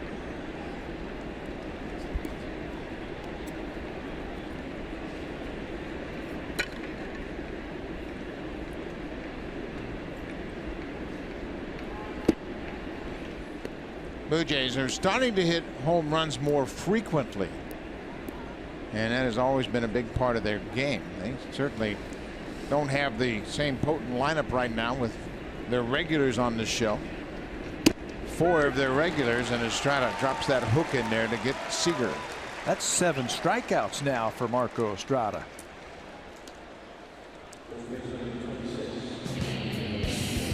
Hit a home run with any project this season. Home Hardware, proud sponsor of the Toronto Blue Jays.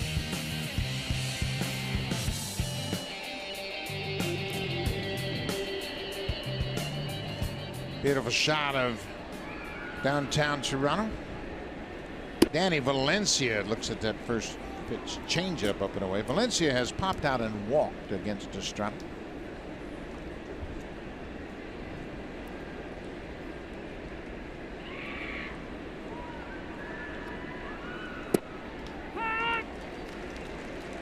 Well, you know Marco's getting zeroed in when he can come right back with that changeup.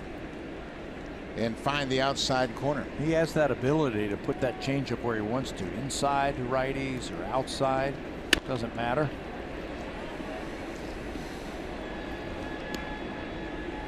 We mentioned it, Marco. Traditionally, if he's going to struggle any, it comes early in the game, first inning, more often than not. Once he gets past the first inning, he'll throw up some zeros. Take you deep into a ball game and pick up strikeouts, and that's what he's getting right now. That is strikeout number 8, and that continues a pattern that we have seen from Estrada over the last couple of years. The strikeout percentage just keeps going up. Strikeouts per 9 in 2015, 6. Last year, 8. He's averaging 9 strikeouts per 9 innings, and he's doing it with his changeup. He's doing it a lot with his fastball this year. He's getting a lot of fastball 2-strike chase percentages. They're getting him to swing at the ball out of the strike zone. Then he's always got that great changeup. Marco's season high in strikeouts is 9. He had 9 strikeouts against the Cardinals in St. Louis. His 9 strikeouts came over the course of 6 innings. This is Taylor Motter, the left fielder.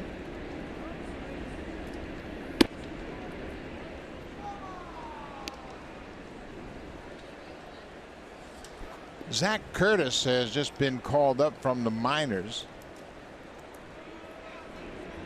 He is up and throwing. Looks like a pretty good pitch. Top of the zone. Chase DeYoung touched up for 5 runs in the bottom of the 5th.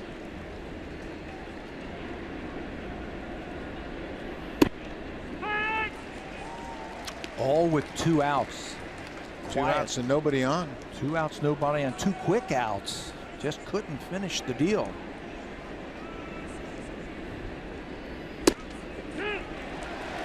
You made a great point about Kevin Pillar, how he has changed his approach, and he took a 3-2 breaking ball and got the first. Got it started with a 2-out walk. Estrada with a 3-2 count. Motter gets a piece of it.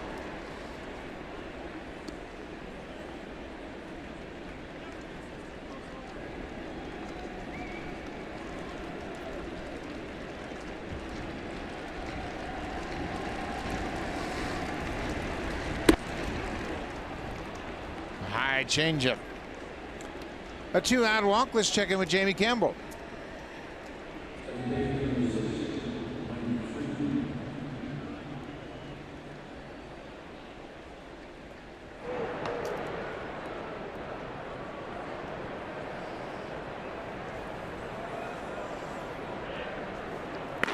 Aaron Loop's loosening up.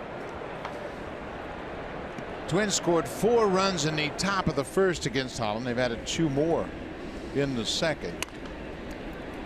Estrada knocks it down. He gets to it quickly and throws to first. Freeman is retired. So the 2-out walk didn't mean a thing to Estrada. 6 strong innings. He's got a 6-2 lead.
Here at Rogers Center, you know, John Gibbons said the other day that Devin Travis looks like a totally different guy. That's the case literally and figuratively. Travis told me he was 15 pounds heavier at this point last season. He dropped the weight in the aftermath of that offseason surgery, feeling carrying less would help his knee. The inevitable question, of course, is whether or not that's affected Travis's power. He says no. Devin said, I feel strong, but added 15 pounds is a decent amount of weight, but the power more so is getting barrel to the ball.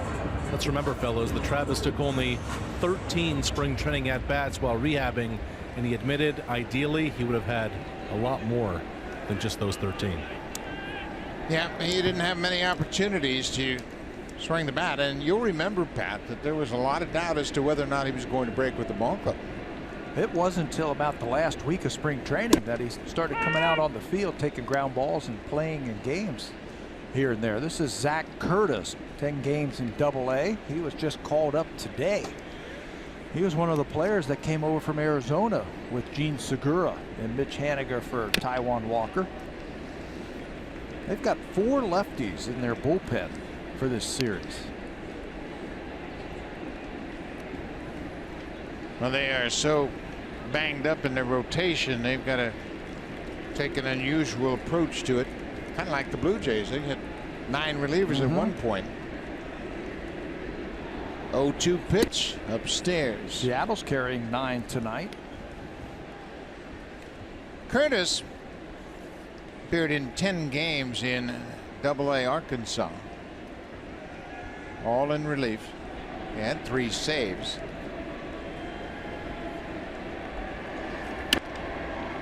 A little looper down the right field line. Valencia will get there and make the catch in foul territory.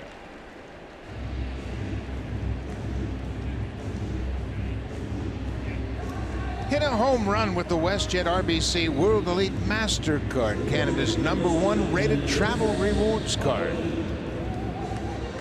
The WestJet flight deck out in center field, always a popular spot. You see those Jose shirts, they were given away as part of the Thursday night into 6 tonight. They had a band playing before the game. Lots going on out there.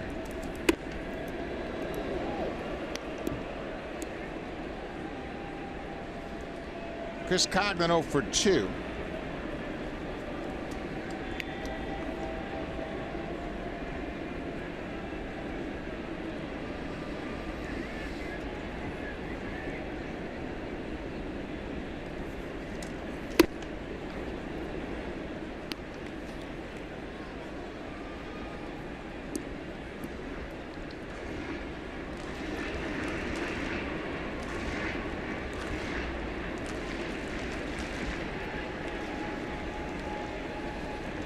Bottom of the 6th inning, Blue Jays trying to make it 2 wins in a row.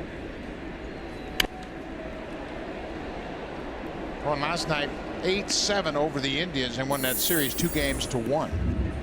Now they have a 6-4 lead, 6-2 lead, a 4-run lead.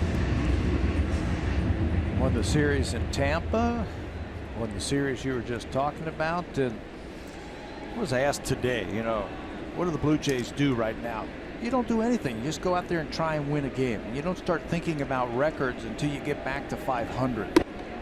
Just go out there and just play good baseball. Talking to one of the coaches today, said, man, we are really grinding. We know we are down some of the big guys, but we're coming to play every single day. That game last night typified everything I think the Blue Jays have done in the last week or so. Coghlan fouled another ball off his foot. He did that a couple of days ago in BP and really took a shot off the top of his foot.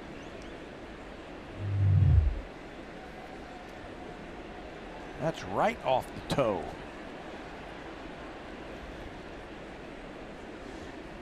You'll get that sometimes off your ankle, off your shin bone, off the top of your foot. That one right off his toe.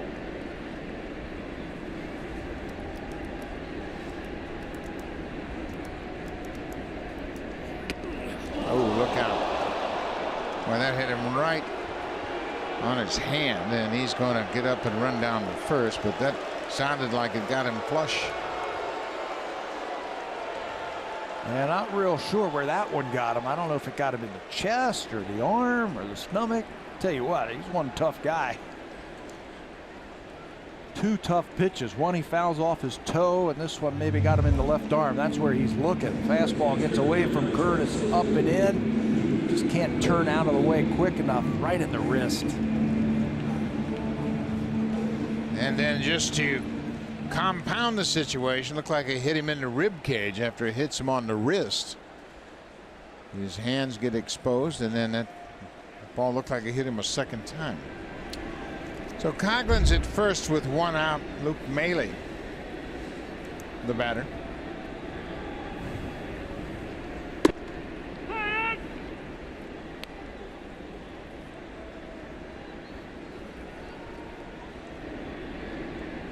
Maile is 0 for 2.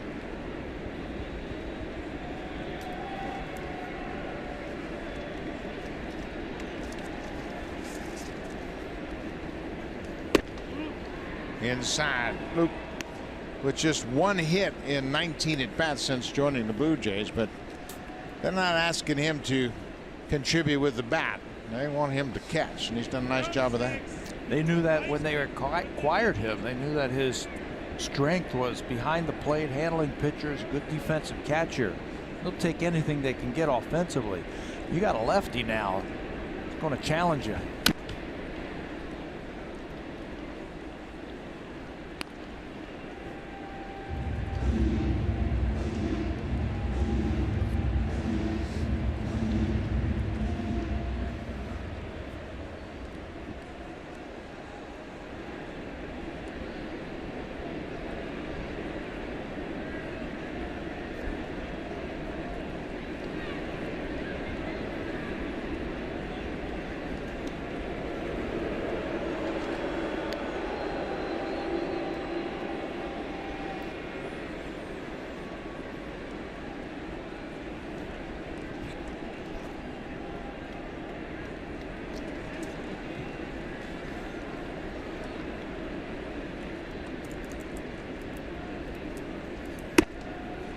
Upstairs, it's 2-2. Curtis had his first appearance with the Diamondbacks last year on April 30th. He faced just 1 batter, Gerardo Parra of the Rockies. Got a double play. That was his major league debut.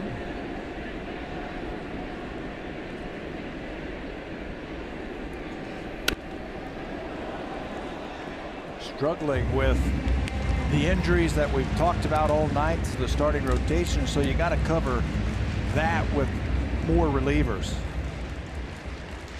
5 righties, 4 lefties in the pen for the Mariners. Just 5 innings tonight for Chase DeYoung.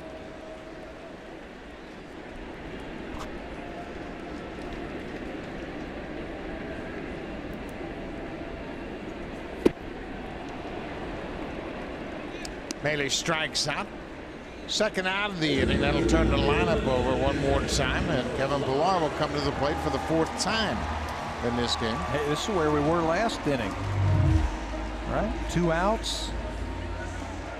Now they got a runner on. Change up from Curtis out of the strike zone gets Maile. 2 outs, and it was Kevin Pillar who got it started last inning with that 2-out walk.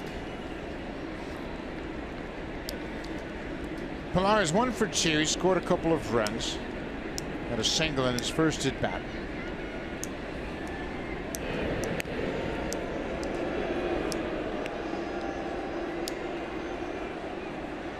Really no chance for Coughlin to run here. I don't think you want to run in this situation. Pillar could score him with a double. He leads the team in doubles with 10.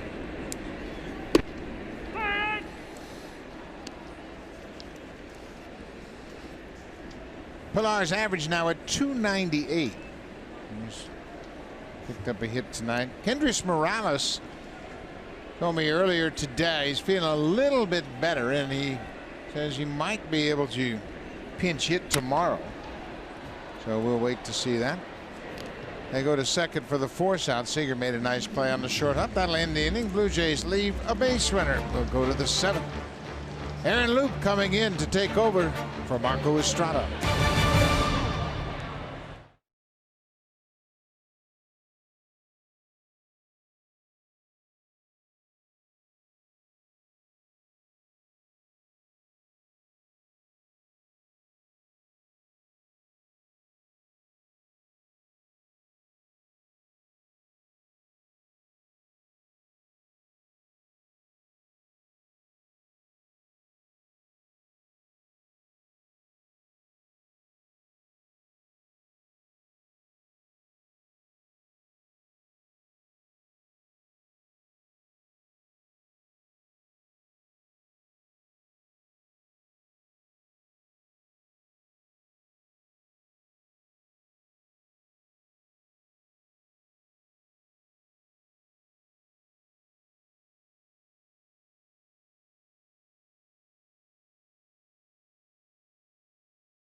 Shop at the Rogers Center and CF Toronto Eaton Center are the official team shops for your Toronto Blue Jays.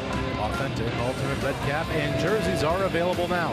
You can get yours today at select Jays Shop locations or at jaysshop.ca or by calling 1-877-JAYS-SHOP. Lots of activity in the Jays shop here at Rogers Center. There's activity on the mound now as we've had a pitching change. Aaron Loup will make his 14th appearance of the season, taking over from Marco Estrada. Blue Jays used 5 pitchers on Tuesday, 5 more last night. They got plenty of relief corps down there.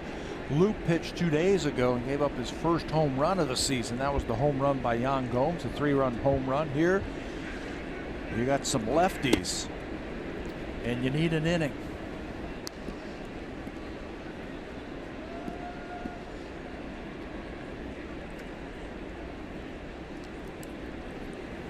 Tuffy Ghostwitch, the catcher,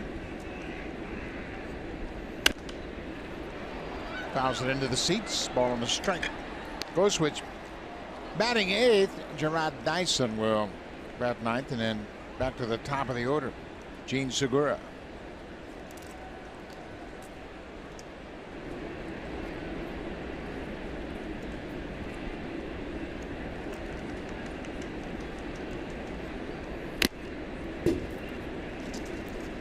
Keep pumping fastballs by Tuffy. Loup is good against right-handers because he can get that fastball in on him. You saw the numbers for him against righties. The home run that he gave up to Gomes was a fastball that he just didn't get in far enough on the inside part of the plate, but he can get it in there.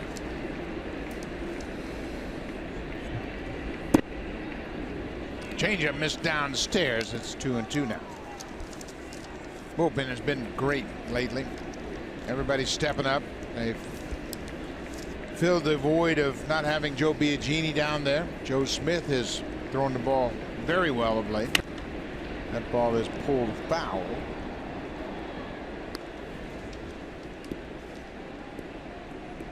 Blue Jays have had some tough short outings from their starters, but the bullpen over their last 11 games, impressive run. And look at the numbers. The opponent's hitting under 200, whip just over 1. Strikeouts per 9, 11.5, and everybody has stepped up and they've all done a good job. This ball is hit in the air to center. Pilar is there, 1 away.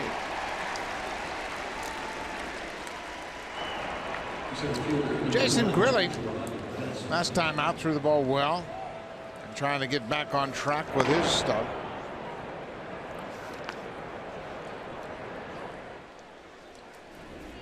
One out.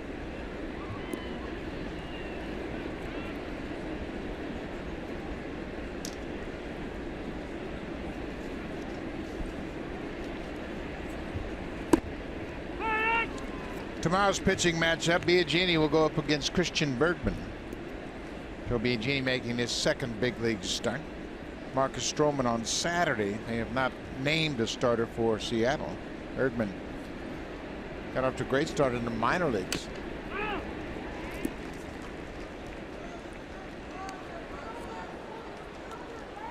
Sam Gaviglio, he has just joined this bullpen, as Pat mentioned. They're desperate for some fresh arms.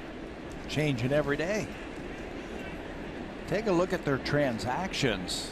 It seems like there is one every single day, and it involves pitchers. But that's nothing new. That's happening all around baseball. Edgar Martinez, the hitting coach for Scott Service. What a hitter he was in his playing day.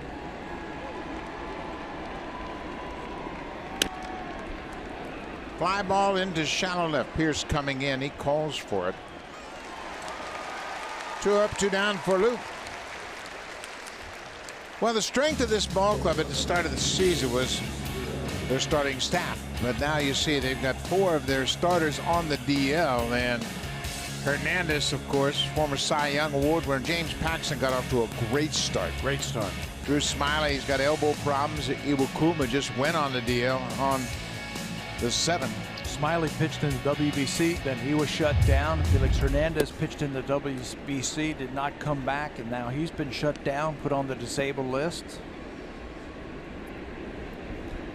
Pretty good staff when they're healthy.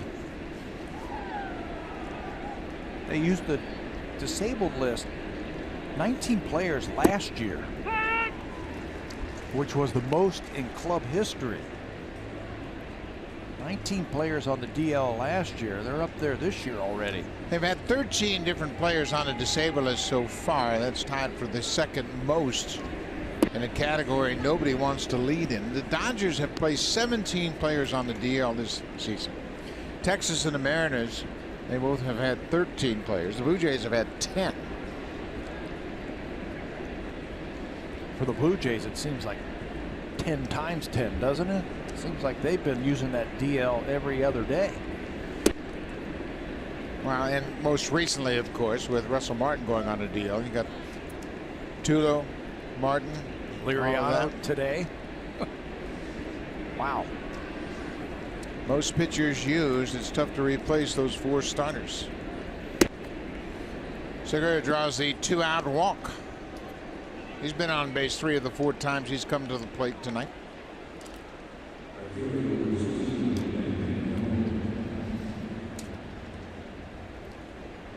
My 25th birthday, I would like a Blue Jays win. We've got an upper hand on that. A baseball, we can't do much about that. And a game where no one ends up on the DL. They pay attention. That's a good birthday. That's a full birthday. We can get him a baseball, can't we? John Gibbons might even send him a birthday cake. Kendrys Morales, hopefully he'll be able to avoid a stint on the DL.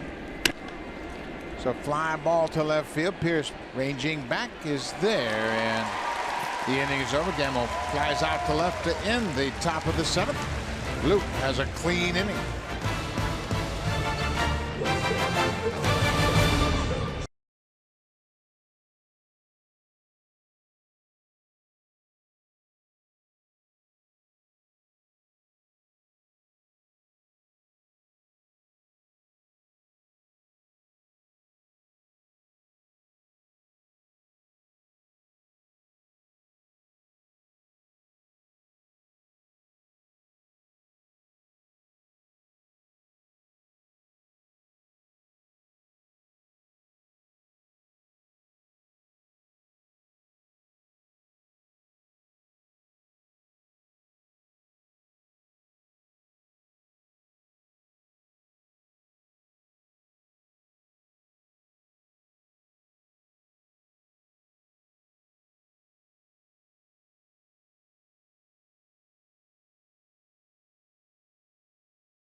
Playoffs edition airs every night. Get the inside story on the NHL postseason from the exclusive home of the Stanley Cup playoffs. Hockey Central pregame on Sportsnet, presented by Huawei smartphones. Buck. Thank you very much, Rash. Beautiful shot of downtown Toronto from the center island. Phillies stop. They're going back to Toronto. That's a beautiful shot. Great city. This is Sam Gaviglio. He's into the ball game. Just called up on yesterday, and he is coming into this ball game now.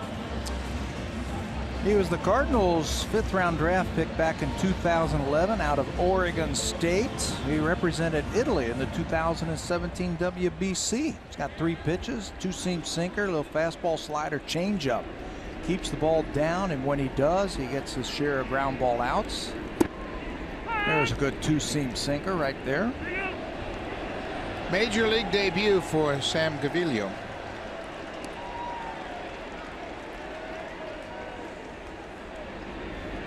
Of course, Darwin Barney went to Oregon State as well. Gaviglio started his career in 2011, as Pat mentioned, with the Cardinals.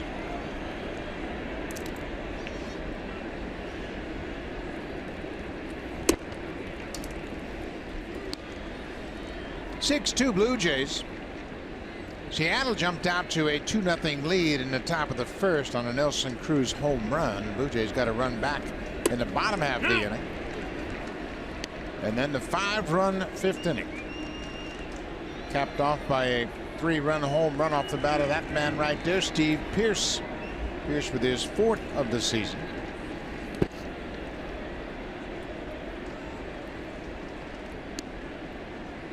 Gaviglio works quickly. Pitches to contact. Won't really overpower you, but he'll throw a lot of strikes.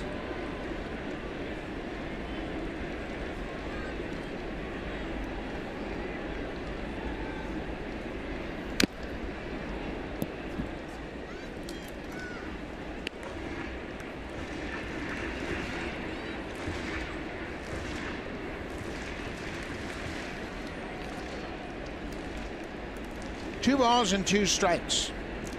Bottom of the 7th inning. Blue Jays trying to win game 1 of this 4-game series against the Mariners. Carrera's had a good night at the plate once again, 2 for 3.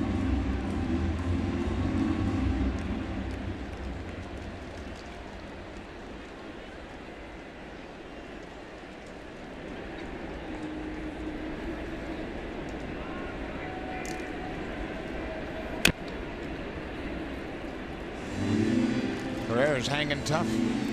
Aaron Luke did a good job. He had a 2-out walk to the leadoff man, but then got Gamble to fly out. That's what you want to do when you don't know much about them. That's why hitting coaches are so important. They come here and they do their homework and they get the scouting reports on all the pitchers. Carrera tries to shoot this one down the left field line. Good attempt by the ball boy. Trying to pull a Kevin Pillar, but he came up a little bit short. He gets a good jump on it, though, Pat. Got a great jump on it. Let's see what happened to him out there. Ooh, swing and a miss. I just whiffed on it. Good try, though. His heart was in it. Another foul ball. Carrera. How about this at bat? Yeah, he's doing another great job. 9 pitch at bat so far. Again, he's going to be around the plate. Throws a lot of sinkers. Just 3 pitches. He'll also mix in a changeup. His grandfather was Ralph Houck. If you remember Ralph Houck. Pretty good genes.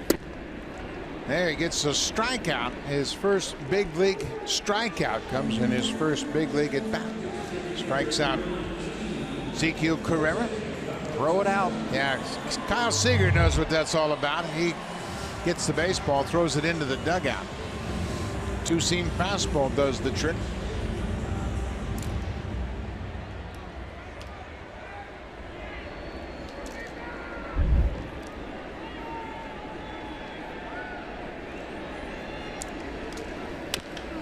Bautista bounces it to third. Big hop for Seager. 2 down. You could be effective coming out of that bullpen throwing strikes with sinkers late in the ball game like that, especially if you don't know. Just come in, keep the ball down. They're just going to beat that ball right into the dirt, right around home plate. You have some quick innings.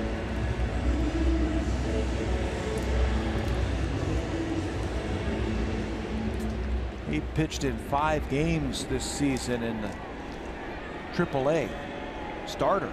He's a starter there and pitch out of the bullpen here in the big leagues. Justin Smoak with a 3 RBI game. He drove in the first Blue Jays run in the bottom of the first and then had a 2-out 2-run single in the 5th ahead of the 3-run home run by Pearce.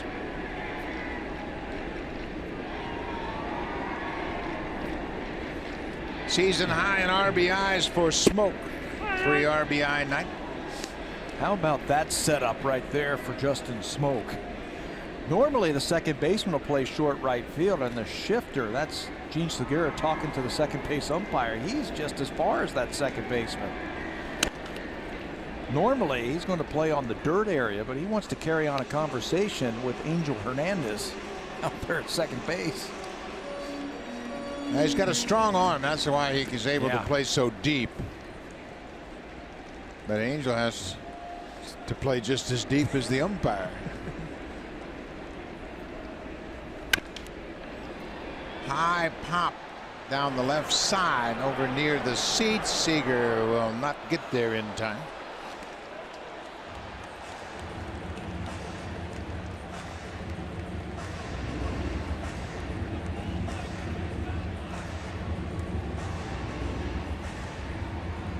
Blue Jays have scored 6 runs on 7 hits.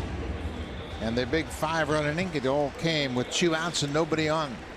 Just the second time this season Blue Jays have scored 5 or more runs in an inning. Put those things together, those type of innings, tough to overcome, especially late. High drive deep to center. This ball is going to go. Home run just from Smoak. Have a night.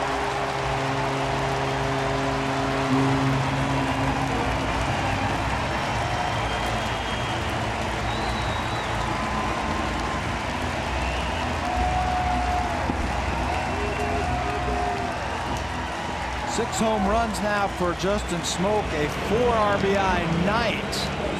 He is locked in at the plate. He's reached base all 4 times he's come to the plate tonight. 2 singles and a homer, and this home run, a solo shot. He has 4 RBIs tonight, and that gives him the team lead with 21. Get on top of that ball. We showed you Gene Segura playing deep. You can play even deeper because this one's not coming back. Says, I want to get the ball in the air. He does. Another run for the Blue Jays. Steve Pearce, 0-2. That's what happens when sinker ball pitchers can't get the ball down. When they elevate it against power hitters, they go a long way.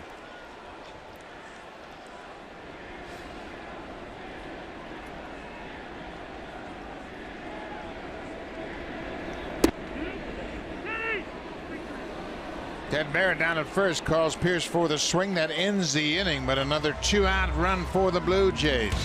Justin Smoak with 2 outs goes deep to center field. His 6th home run of the season, capping off a 4 RBI night. The Blue Jays 7-2 over Seattle.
Premium is back and better than ever. You can watch every out-of-market regular season game live on over 400 supported devices. Plus, get a free subscription to At Premium, the #1 app for live baseball. Blackout and other restrictions apply. Visit MLB.tv for details. Good crowd on hand on this Thursday night. They called it Thursday in the 6. Jason Grilli will make his 14th appearance. Aaron Loop had a good inning in the 7th. Now Grilli here in the 8th. The only 3 pitchers out of the bullpen who did not pitch last night were Loop, Grilli, and J.P. Howe. We'll probably see them tonight. Another defensive change for the Jays. Now when Marnie takes over at third for Chris Coghlan. So it's Cruz, Seager, and Valencia. Big bats in the Mariners lineup for Jason Grilli. Ball hit to right. Carrera at the wall. Can't make the grab. He's got a shot at Cruz here. The throw just not in time as Cruz hits one off the glove of Carrera in right. And that'll go for a leadoff double. He was back there. He was playing Cruz deep in right field because he's got outstanding power. Carrera checks the wall and just drops it before he gets to the wall. Goes up, reaches up, can't close the glove in time, bounces off the thumb of the leather. And just can't haul it in at the wall. It'll be a leadoff double. Cruz is second of the night. He's 2 for 4. He hit his 8th home run tonight. That is his 8th double. Now Seager fouls off the first pitch. Seager's 1 for 3. We've been talking about the bullpen and the job that the bullpen has been doing, but how about the pitching overall? This is a team, the Seattle Mariners, that came in here 21 runs and 32 hits in their last 2 games. That's their first hit since the 3rd inning. They've had 15 hits in each of their last 2 games, both of those in Philadelphia. This fly ball into shallow center. Pilar coming a long way in. He gets there and makes the catch.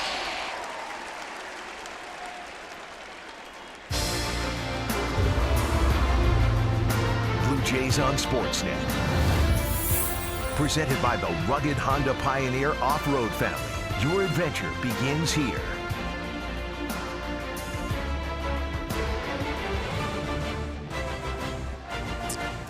Roof is closed here at Rogers Center. Blue Jays have a big 5-run 5th inning. They have a 7-2 lead. Danny Valencia, the first baseman.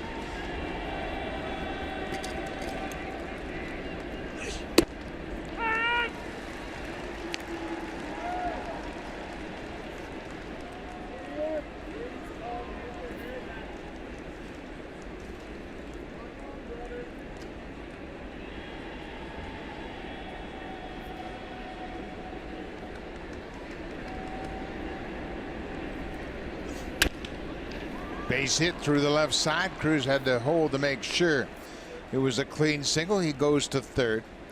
Valencia has his first hit of the night.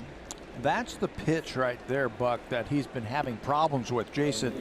The breaking ball has been inconsistent.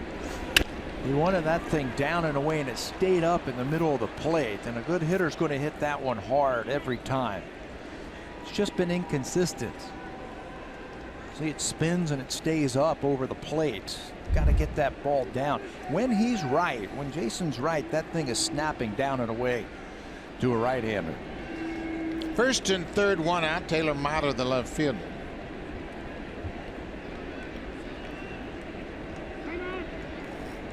Jason's got to get out there and get it sorted out.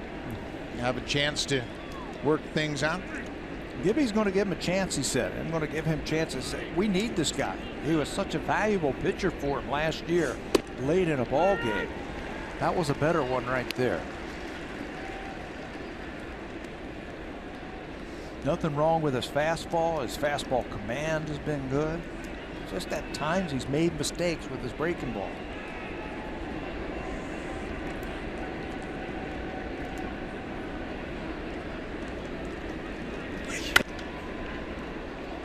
Fouled out of play.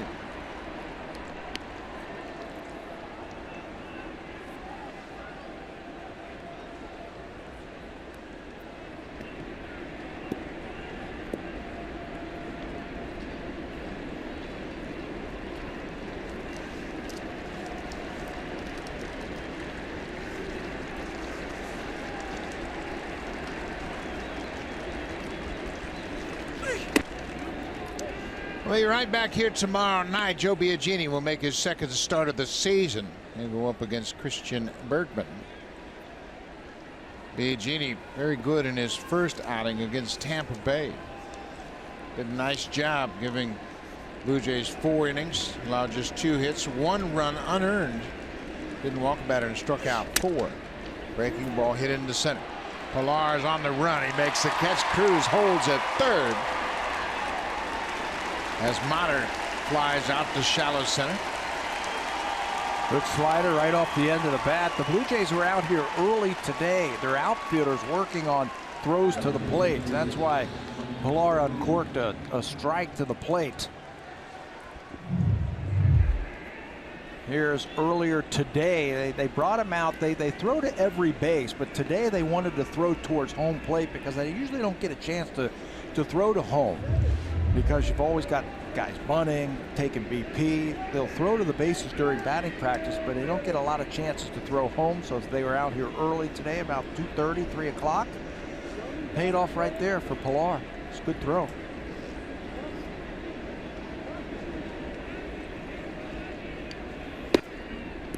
Mike Freeman is second baseman. Freeman was not in the original lineup tonight. Robinson Cano was a late scratch, and Freeman made his first start at second base.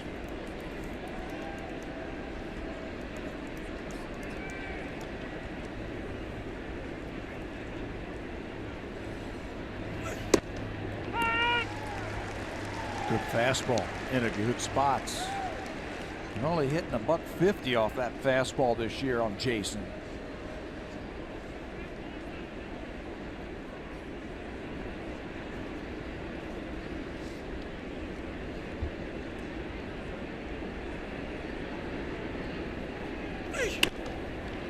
He gets in on the kitchen there. Freeman got that fastball in on his hands. If he's got him thinking fastball, maybe he can drop that breaking ball on him now on the inside part of the plate, swing over the top of it.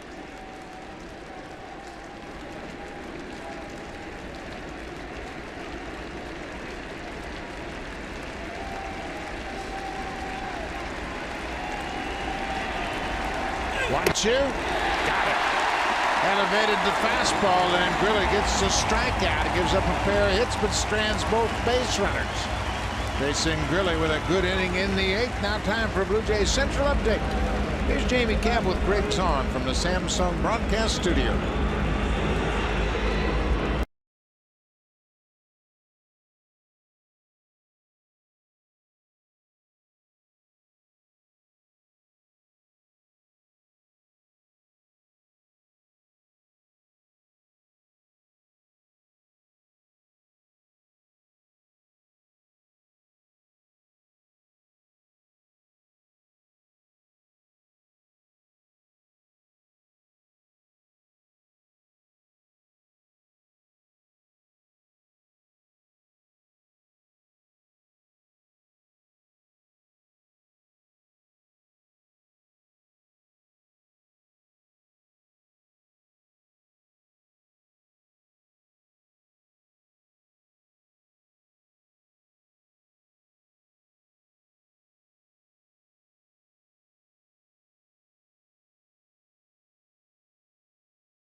Saturday, May 13th, 3:30 Eastern, 12:30 Pacific. It's Hinchcliffe looking for another title. It's on Sportsnet 360 and Sportsnet Now. Buck. Thank you very much, Ramesh. And once again, that beautiful downtown area, skyline of Toronto, lit up brightly.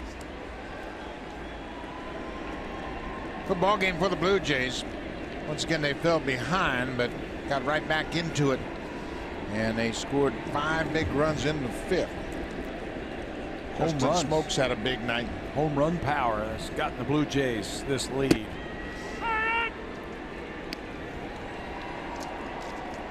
$29,120 here on this Thursday night. Justin Smoak, a 4 RBI night, his season high in RBIs, and he now leads the team in that department.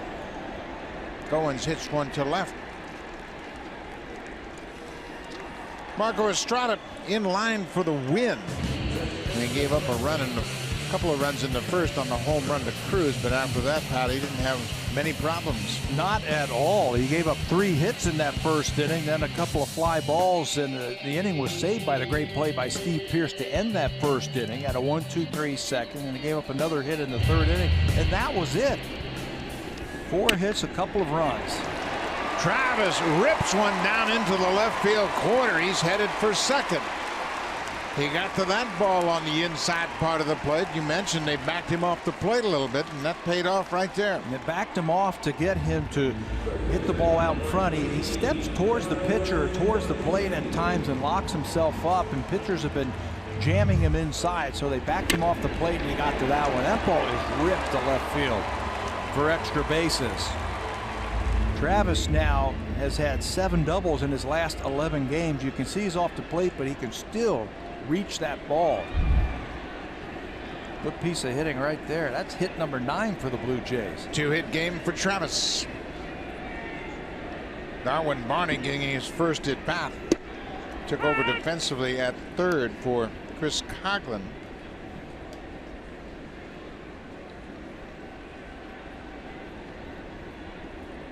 Told you this guy can throw strikes. He is not afraid to pump them in there. Challenge those hitters, and the Blue Jays have been swinging, and they've been ready. It's a good game plan. When you see that, what does it tell you? It's like a Chris Sales start. Nothing but strikes. He's only thrown 3 balls out of the strike zone. Yeah, he's got that reputation, and that he pounds the strike zone, works quickly, and pitches to contact.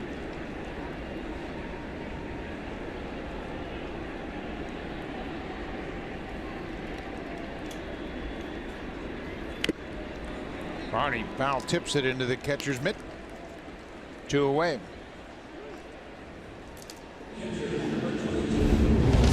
Super Slow-Mo Cam. Brought to you by the Samsung QLED, the next innovation in TV.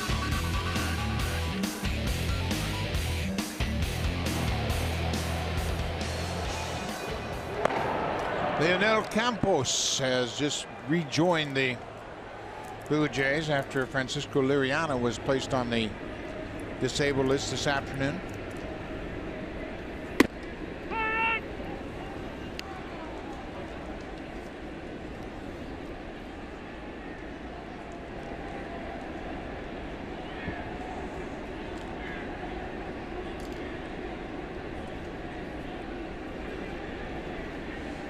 Luke Maley, the catcher, did a nice job behind the plate again tonight. Gets that one off the end of the bat.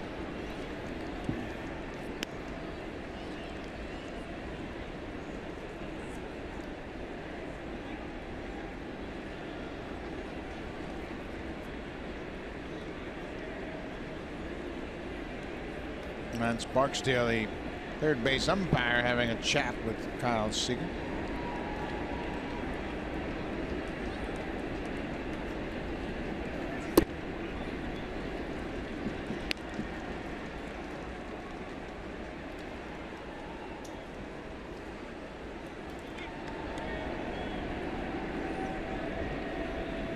One and two, 2 outs. Bottom of the 8th inning.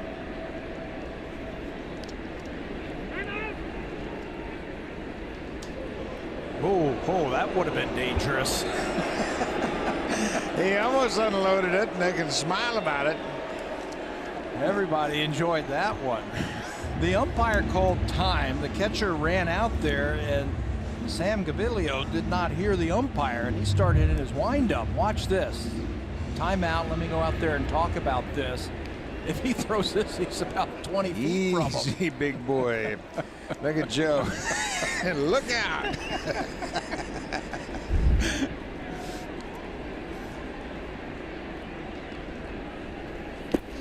In the dirt.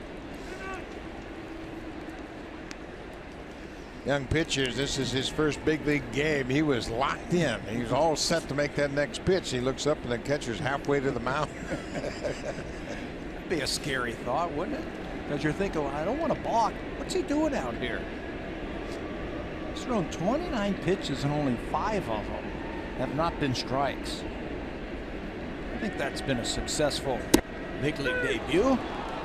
Mainly caught looking at strike 3, couple more strikeouts. 4 strikeouts in 2 innings for Sam Gaviglio.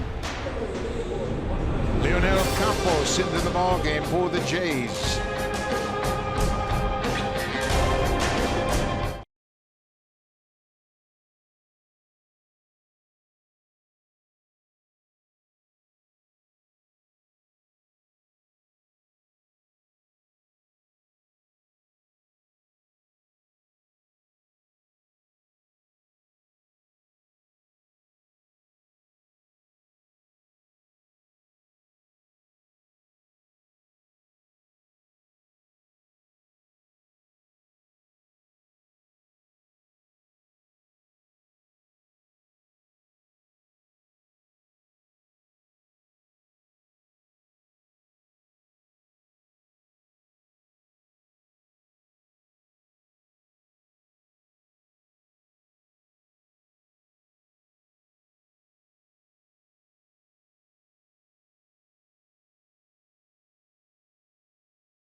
Is brought to you by Honda, official vehicle of the Blue Jays and proud fan since 1977. Blue Jays were coming back, and they actually took the lead 3-2, and they want to double their scoring.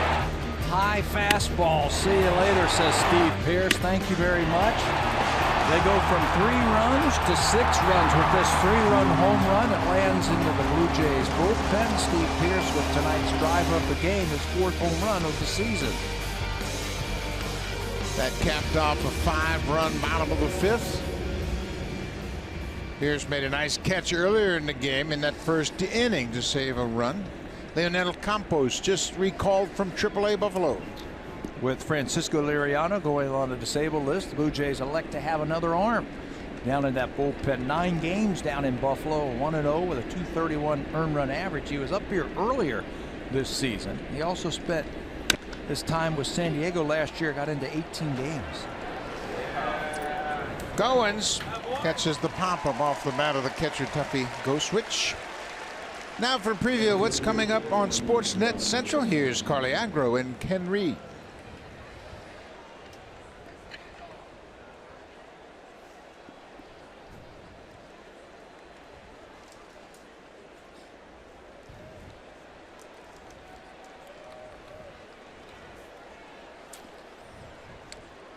Thank you very much, Carlin. That's all coming up right after this game, so make sure you stay tuned. Gerard Nice in the center fielder, 0 for 3 with a couple of strikeouts. Campos pitched in a ball game for the Blue Jays on April 22nd out in Anaheim. It's an inning and 2/3, allowed just 1 hit.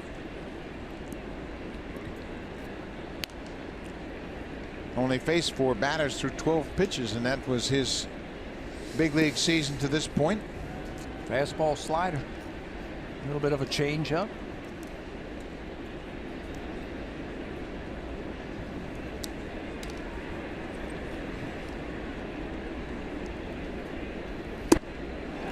There's a good slider. 1-2 now. With a win tonight, the Blue Jays will go 14-21, creeping up toward 500. This will be their 6th win in May, and they will be 6-4 in the month of May after an 8-17 April.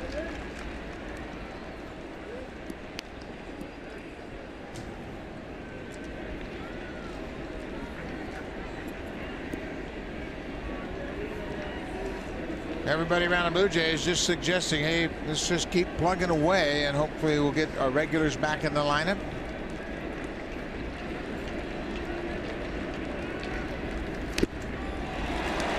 That's a good play. That ball did not hit the dirt. That's a good play by Luke Maile to go out there and catch that slider. Anticipate it. Anticipate that the slider is going to be in the dirt and then reach out there. It's a foul tip right into his glove. That's a very good play.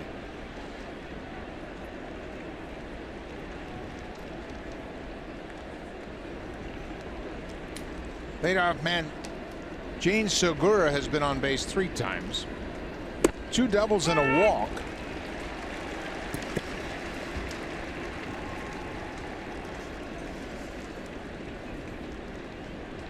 Segura batting .373.